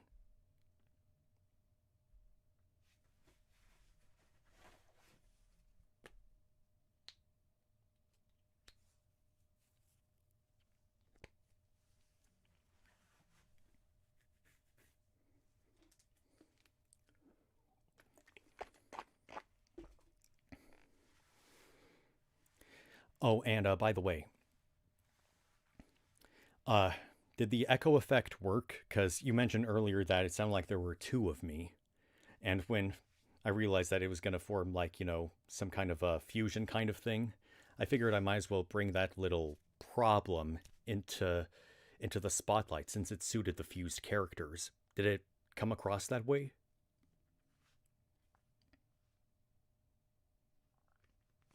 Cool, cool. Yeah, at first I was just sliding the little volume bar back and forth, but then I realized, wait, I could just click the mute icon. So I did that, and yeah, that worked beautifully, I think.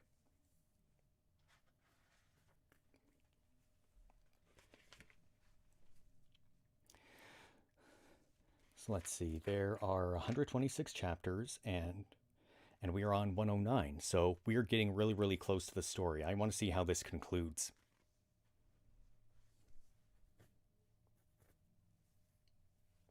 I think I might actually want to watch this video text just to look at the part with Akamai and Akamai and Wairuha. I'll probably watch this video again just to see what the vocal effect is like.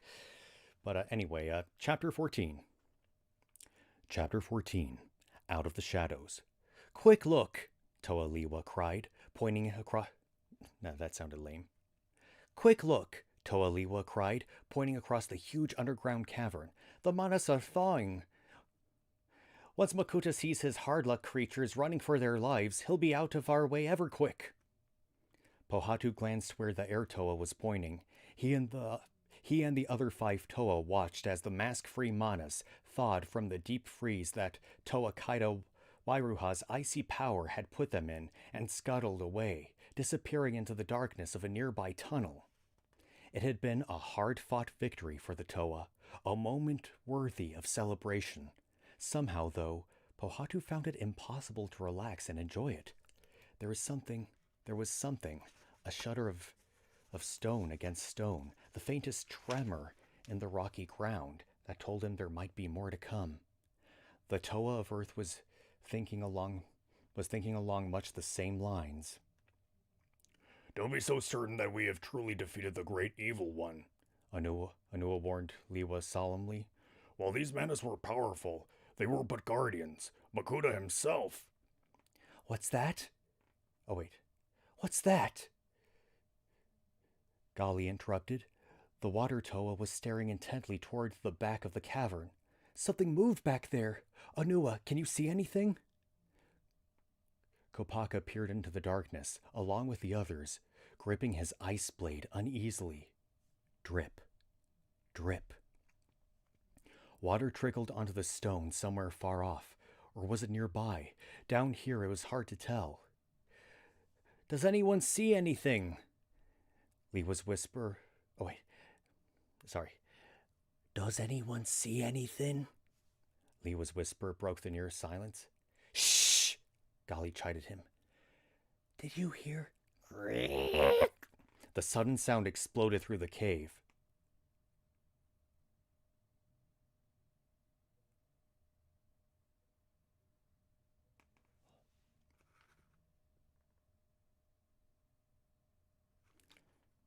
Okay, I know how to make this work. Just bear with me for a second.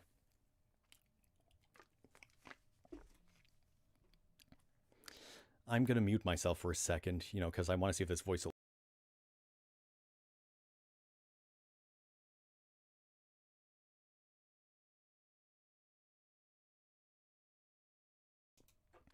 Yeah, I think this should work really well, actually.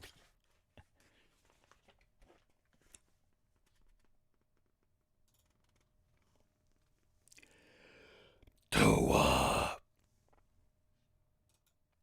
Pohatu spun around.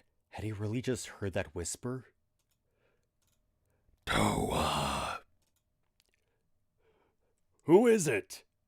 Tahu called boldly. Who's there? Step forward and reveal your face at once, or suffer the wrath of Toa Tahu. Mocking laughter echoed through the underground chamber. But of course. A low, reverberating voice hissed with delight. It seemed to be coming from nowhere and everywhere all at once. Toa Tahu, with a heart of fire and a temper to match. Just how hot can you burn? Makuta, without knowing how he knew, Tahu's mind formed the name. This, then, was the Dark One they had sought for so long. There was a glimmer of movement in one of the tunnels, leading off from the larger central chamber. Tahu leaped toward it instantly and struck with all his strength. But his fire sword sliced through empty air. "Wait!" Pohatu cried, even though it was too late. "Tahu, wait a moment! We don't even know what it is we face yet!"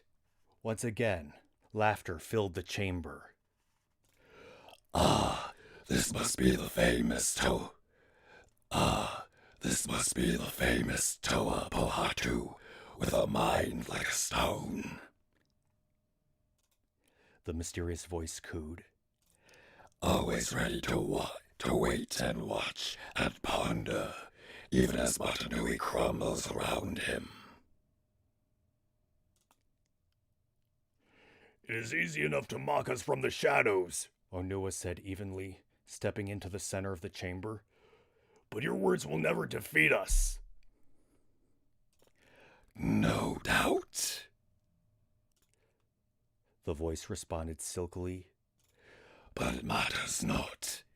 I have only to sit back and watch as you defeat yourselves. Confused, Gali waited to hear more, but the voice had faded away, as if it had never been. What was that supposed to mean? Liwa asked, breaking the silence.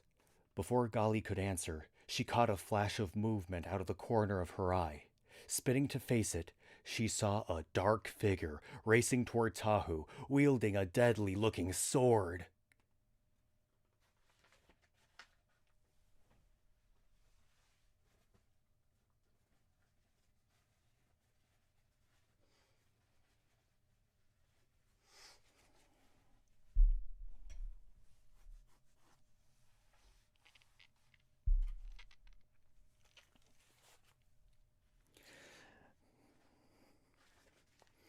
Yeah, that was chapter 14, and that voice of Makuta, I was really hoping that I'd get to voice him because I knew exactly what voice to give him, and with the added echo effect, I hope it sounded cool.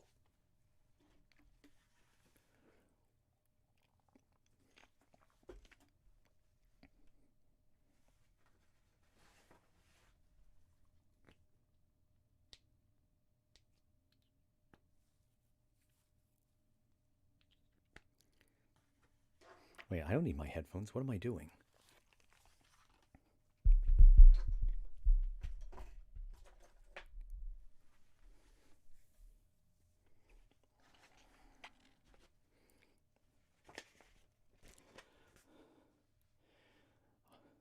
But, yeah, just when you thought things were intense, things just got even more intense. So let's see what else this has got. Well, I forgot to check something, actually.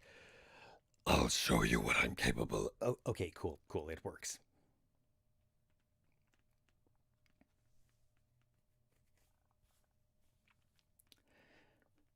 Chapter 15, Toa versus Toa. Tahu, look out! The fire Toa turned just in time to raise his sword against the onslaught. The face of his attacker was hidden behind a blackened, pitted mask, and black smoke billowed from its sword. Tahu held the stranger off as best he could.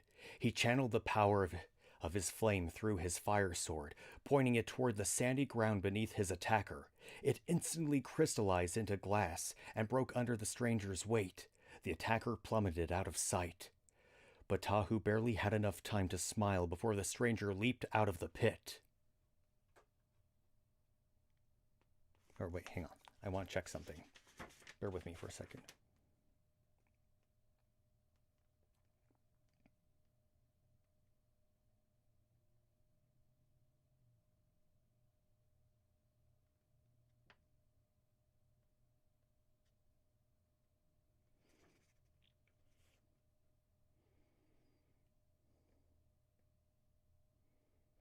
Okay, I see what...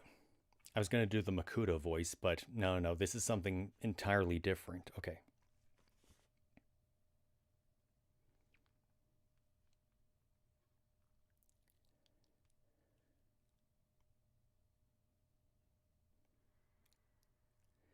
But Tahu barely had enough time to smile before the stranger leaped out of the pit. Hate to shatter your illusions, it said in a sizzling, crackling voice. But it'll take more than that to get rid of me.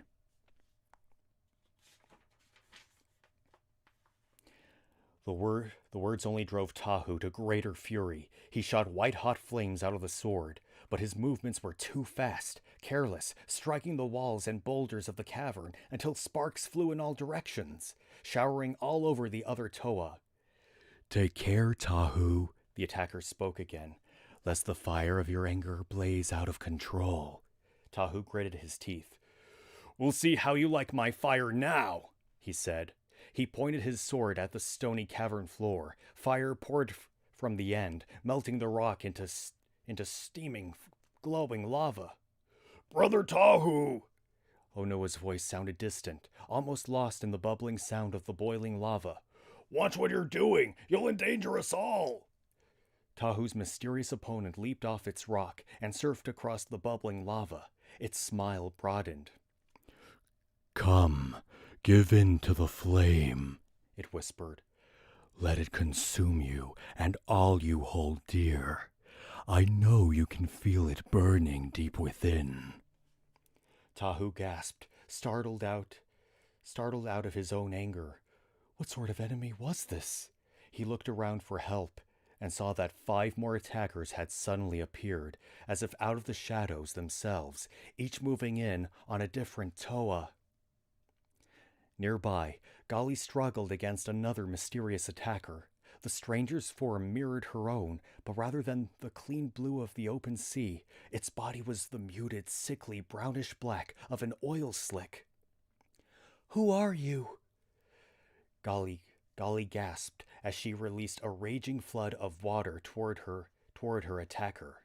A chuckle poured out of the attacker, who seemed unaffected by the flood. Who am I? It said. Is the wise all-seeing Gali really so blind? I am you! Pohatu jumped atop an enormous boulder, just in time to avoid being swept away by Gali's flood. Hey, he cried, his usual good nature overwhelmed in near panic. Gali, take care not to fight your friends as well as your enemy. His opponent smirked. So much for teamwork, it said in its gravelly voice. This is how your friends repay your loyalty. Makes one wonder why one should bother with friends at all, doesn't it? Not at all. Pohatu leaped to the ground and immediately swung his weapon at the boulder. It shattered into hundreds of flying shards, ricocheting off the walls toward the mysterious attacker. The stranger laughed as he dodged the rocks. Too bad, Pohatu, it taunted. Good thing you expect nothing in return for your loyalty to your friends. Because now that the chips are down, it seemed they've left you to fight me all alone. It was getting hard for Liwa to concentrate on his own battle. First, he nearly backflipped into the pool of lava that had suddenly appeared to cover half the cave. Then a flood of water had washed through. Ay, ay, ay, ay, ay. Ay, ay, ay, ay. he yodeled, flipping himself up and over his attacker's weapons out of the boulder's path. Crack! The cavern shuddered as the boulder struck the wall. Liwa glanced hopefully back toward it. Oh, wait, hold on. Liwa glanced hopefully back toward it, wondering if his opponent might be trapped behind it. Looking for me, Toa of Air? What is this creature? This quick-dodging dark stranger? Liwa wondered as he leaped into the air to escape another blow. It looks like me, but not like me. He looked at the stranger's pitted mask, blackened as if by a creeping forest mold. Its skin beneath was green, the washed-out green of a diseased leaf. Tumbling out of range and lifting his arms, Liwa focused his energies on the air all around him. Soon a whirlwind roared through the cavern. It swept up Liwa's enemy, and the Toa of Air laughed with delight. But his opponent merely laughed in return as it glided easily through the currents and soon landed back beside the startled Toa. It hadn't taken Kopaka long to realize what was happening. Makuta had created these shadowy versions of the Toa to challenge them where the Manas and all his other creatures had failed. And so far, the plan seemed to be working. Kopaka fought on grimly. Neither he nor his enemy was wasting any energy on words. Kopaka found his frustration rising as each of his carefully executed moves was met and returned with equal precision. This isn't working, he thought. There has to be a better way. This should cool you off, he muttered. He touched his ice sword to the ground and focused his energy.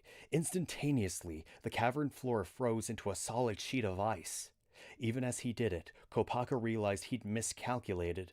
His enemy smiled as it glided across the ice, its moves more graceful and controlled than ever.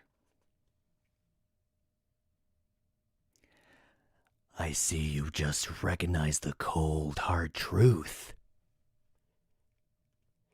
It whispered in a voice as sharp as an icicle. Onua shook his head, willing himself to focus, to think through his problem. He had already tried overpowering his enemy with raw strength, but its might matched his own.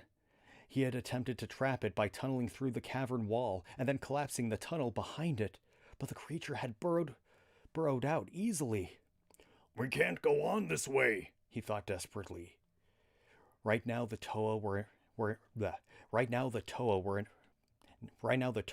at an impasse, evenly matched with their enemy. But if even one of them went down, it could mean the end of all of them. Feeling uncharacteristically desperate, the Earth Toa struck the ground before him with all his might. The earth rumbled at the blow, shaking the entire cavern and sending a hailstorm of rocks and earth raining down on all the fighters. Onua felt despair grip him as he saw that while the other Toa had been knocked off their feet, his own opponent merely leaped over the torn earth and moved in to press the attack. Oh, and apparently this is a new chapter.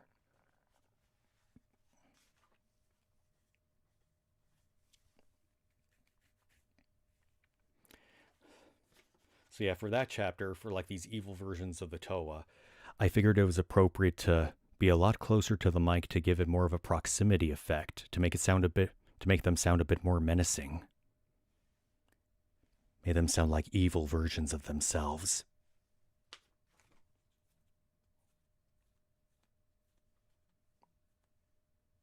Sorry, I have a killer itch in my ear.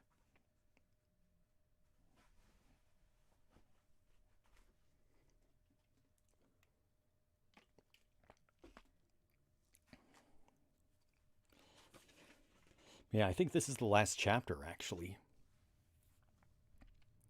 So, let's finish this epic quest.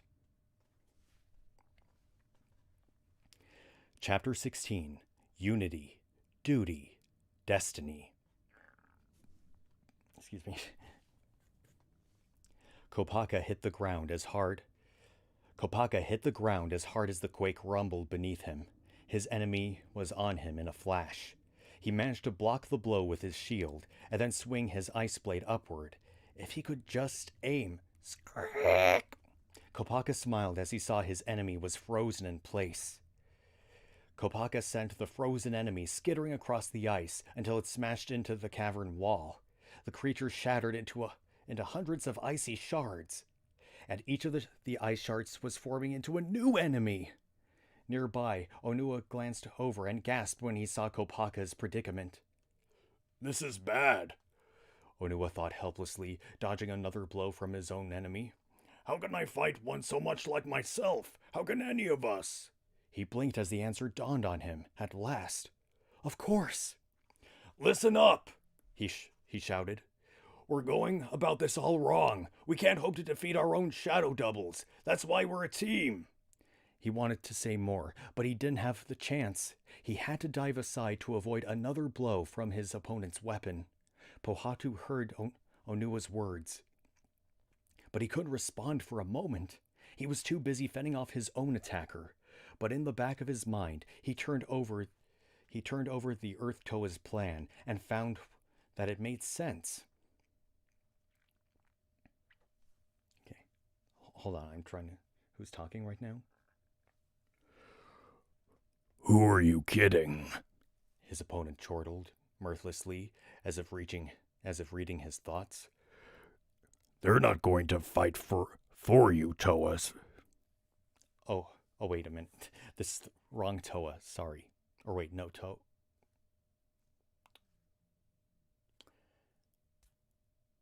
I keep getting Toa of Earth and... I keep getting Toa of Earth and Toa of Stone mixed up.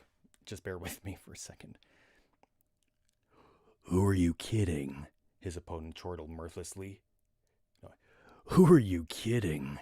His opponent chortled mirthlessly, as if reading his thoughts. They're not going to fight for you, Toa of Stone, or even with you. They'll use your strength to save themselves, then leave you behind. No, Pohatu said firmly, putting all his strength into one leg as he shattered another boulder with a mighty kick. His enemy fell back to avoid the shrapnel of the stone, but instead of pressing the advantage, Pohatu spun away and glanced quickly around the cavern. He saw the fire Toa desperately trying to fend off a volley of blows with his fire sword. "Tahu!" Pohatu shouted. "Stand back!" Gathering his energy, he leaped toward and struck the ceiling of the cave with a mighty blow of his fist. As the pieces broke off and fell, Pohatu directed them straight onto the fire Toa's opponent. "Ah!" The smoky stranger cried, raising its arms to protect itself. Flames shot out of its sword, but it was no use. It couldn't melt the falling stones fast enough. Within seconds, it was buried beneath a mound of rocky debris. Tahu stared at Pohatu in surprise. "What did you do that for? I was just about to..." "Never mind," Pohatu yelped, turning to defend himself against his opponent. "Help Gali!" Tahu glanced over his shoulder and saw that the water Toa was on the ground at the edge of the lava pool, her enemy advancing upon her. "Gali!" Tahu cried. "Hold on, I'm coming!" "Tahu!" Gali gasped. "Don't! This thing is too strong!" But Tahu didn't hesitate. As the shadow Gali whirled to face him, he pointed his fire sword. Heat and flame danced out from the end, wrapping around the enemy as it howled in surprise. Steam hissed out in all directions, obscuring his view. When it faded, nothing remained of the shadow Gali but a puddle on the cavern floor. The defeat of two of the shadow enemies gave the other Toa new strength and purpose. Gali reformed her flood and sent it gurgling toward the shadow Onua. It cried out in dismay as water pounded against it, eroding it away into nothing but a bit of sand. The distraction gave Onua the chance to help Liwa, seeing that the Earth Toa's enemy was somersaulting high in the air without reach. Onua quickly summoned the earth beneath his feet to rise up, trapped in a floor-to-toe ceiling column of dirt and stone. Freed from his enemy, Liwa saw that Kopaka and Pohatu alone remained under attack. While Pahatu was holding his own, the ice shard enemies that had Kopaka surrounded. "I'm coming!" Liwa shouted, tumbling through the air around the icy battle. "Kopaka!" he cried. "Duck!" The ice Toa looked startled, but threw himself to the floor. A split second later, the whirlwind roared down around him, grabbing the shard soldiers into its grasp and spinning them around and around at dizzying speed. The icy shard soldiers crashed against one another again and again. Before long, they had disintegrated into tiny sparks of ice. "Bad move," Kopaka said bleakly. "What if they all form into enemies again?" Not a problem, Tahu said, blasting the ice crystals with his fire sword. Within seconds, they had melted and evaporated into steam. "Guys," Pohatu called breathlessly, hey, anyone want to give me a hand here?" The Toa of Stone was still trading blows with his shadow self. "Oops," Liwa said. "I'll take care of this," Kopaka said. "Stand back." Taking a deep breath, the ice Toa blew out a frosty blast, freezing the area around Pohatu into a sheet of ice. The shadow Pohatu skidded across, winding up in Tahu's pool of lava, where it sank with a gurgle. Drip, drip, drip. Once again, the cave was nearly silent. The Toa stood there for a long moment, staring at one another. Then, as a group, they collapsed wearily to the ground.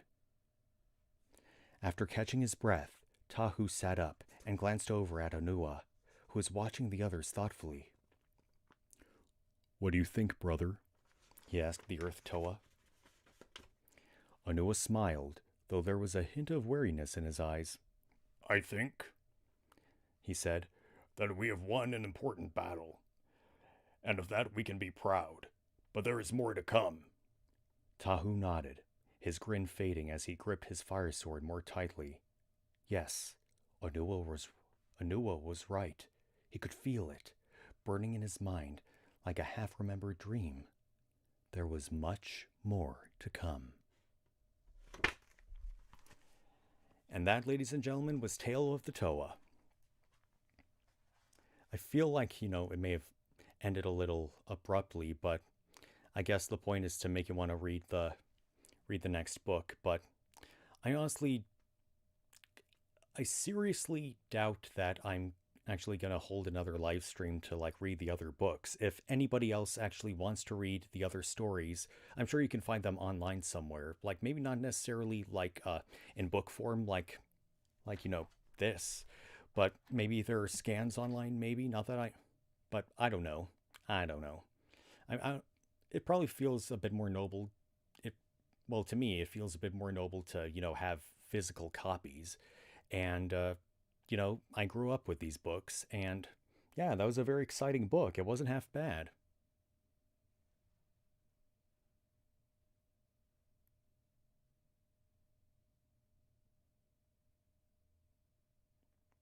So, final thoughts?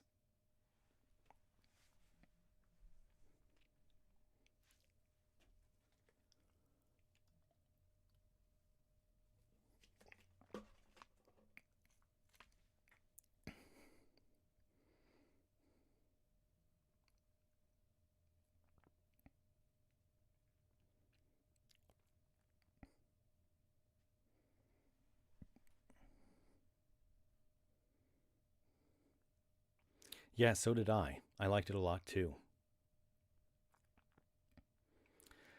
Very action-packed stuff, but like I said earlier, I feel like the story jumped around a lot.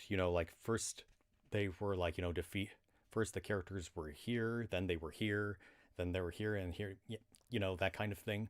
It felt like, certain sections of the story were missing. I understand that, they needed to condense it into a smaller book because, this is supposed to be a quick read for mostly kids. And, the formula might become a little repetitive if the book focused on each Toa finding their own individual masks. The formula would more or less rinse and repeat. Each Toa has has to go fight a mask. They need to overcome some kind of an obstacle, whether it's environmental or monster. And then they get the mask and they get a new power from it. So each Toa gets 6 different masks, including their own. So actually that's like 5 extra masks for each Toa. So in other words, their quest to get a different mask would happen at least 30 times. And if I'm pretty sure around like when you hear the story in the single digits, like stories like 1 through 9, it started to get a little repetitive. So I think I understand why it kind of like jumped around here and there.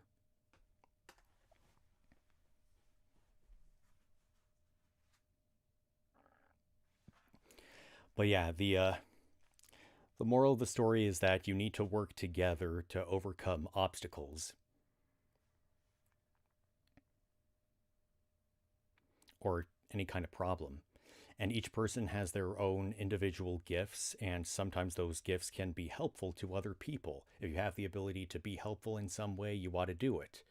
So yeah, this is basically a toy commercial in book form, but it actually at least tries to give some sort of a meaning behind these toys and their backstory. But I feel like I keep bringing this up and down, but you see, like I said before, this is the series that got me into the lore of any kind of franchise. Because again, with the ancient texts about how, the great spirit of Matanui created like all these different kinds of people and had all these like, phrases like unity, duty, destiny, and basically a whole culture like revolving around like all those kinds of virtues.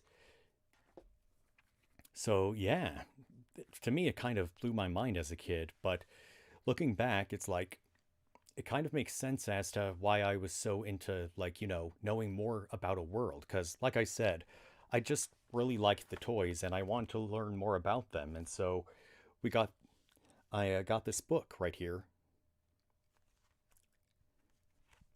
Pretty hard to believe that this is like a kid's book, like all the complex stuff that they talk about. I mean, you could definitely see how it's aimed towards kids in some aspects, but in other aspects, it is complex, like the whole lore, as I mentioned before. So, yeah, I think the book has aged remarkably well. And I also like how it only references its own universe. There aren't any real pop culture references, which is always a good thing because that kind of thing can seem kind of outdated. Right now, like the stuff that happens in the story is just, all the Toa, all the Matoran, all the other people, and all the monsters, they're in their own little individual worlds. So, yeah, I really enjoyed that book.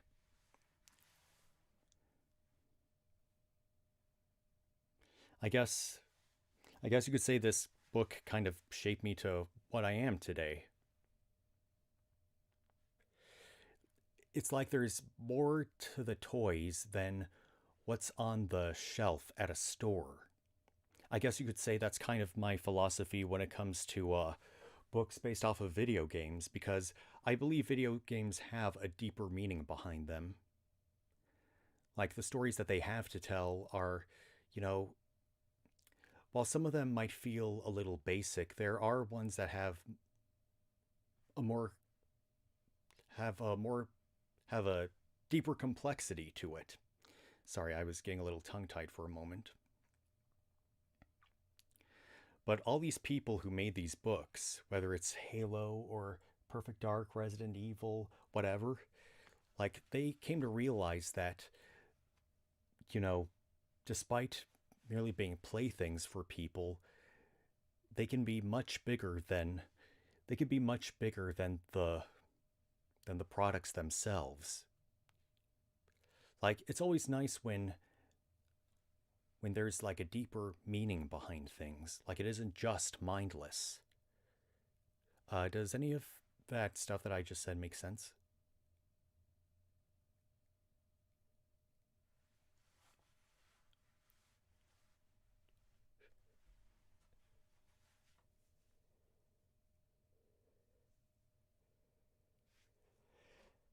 Oh, that water bottle's empty. But this isn't.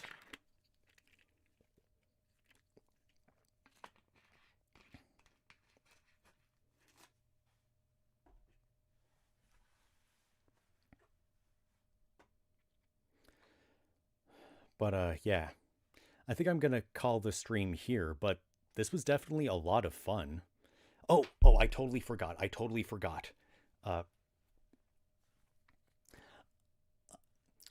I was starting to feel that the public domain stories were starting to become a little stale. However, I may have found a solution. There is this one series that I failed to bring up, something that should have been obvious from the very beginning, and something that I should have done a long time ago. It's a series that's very popular to this day, and very well known. You may have seen several movie and TV adaptations of it. I am, of course, referring to Sherlock Holmes. I started reading the first Sherlock Holmes story called A Study in Scarlet, and it's really good so far. And what's cool is that the first 50 Sherlock Holmes stories are part of the public domain, and only the last 10 are copyrighted.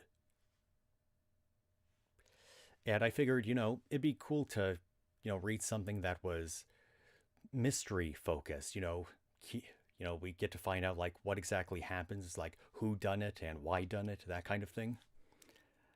Plus, I don't think I ever read much of a mystery story before. I mean, Lovecraft has some, stories that revolve around like what the heck is going on. But when I say mystery, I mean, crimes to solve, like who murdered this person or whatever.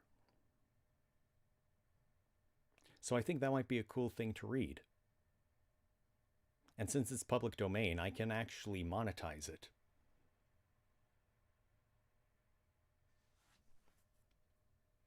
How does that sound?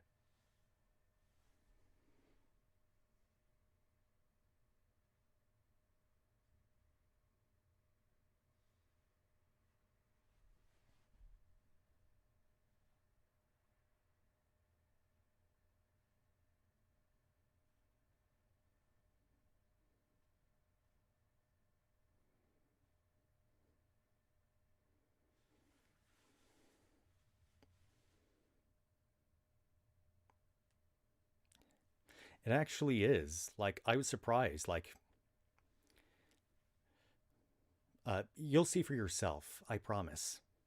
But anyway, I want to thank everyone who tuned into the stream. And if you're watching this, stream after the fact, then thank you for watching. This has been a lot of fun, and I'll see you guys next weekend. Okay? Bye.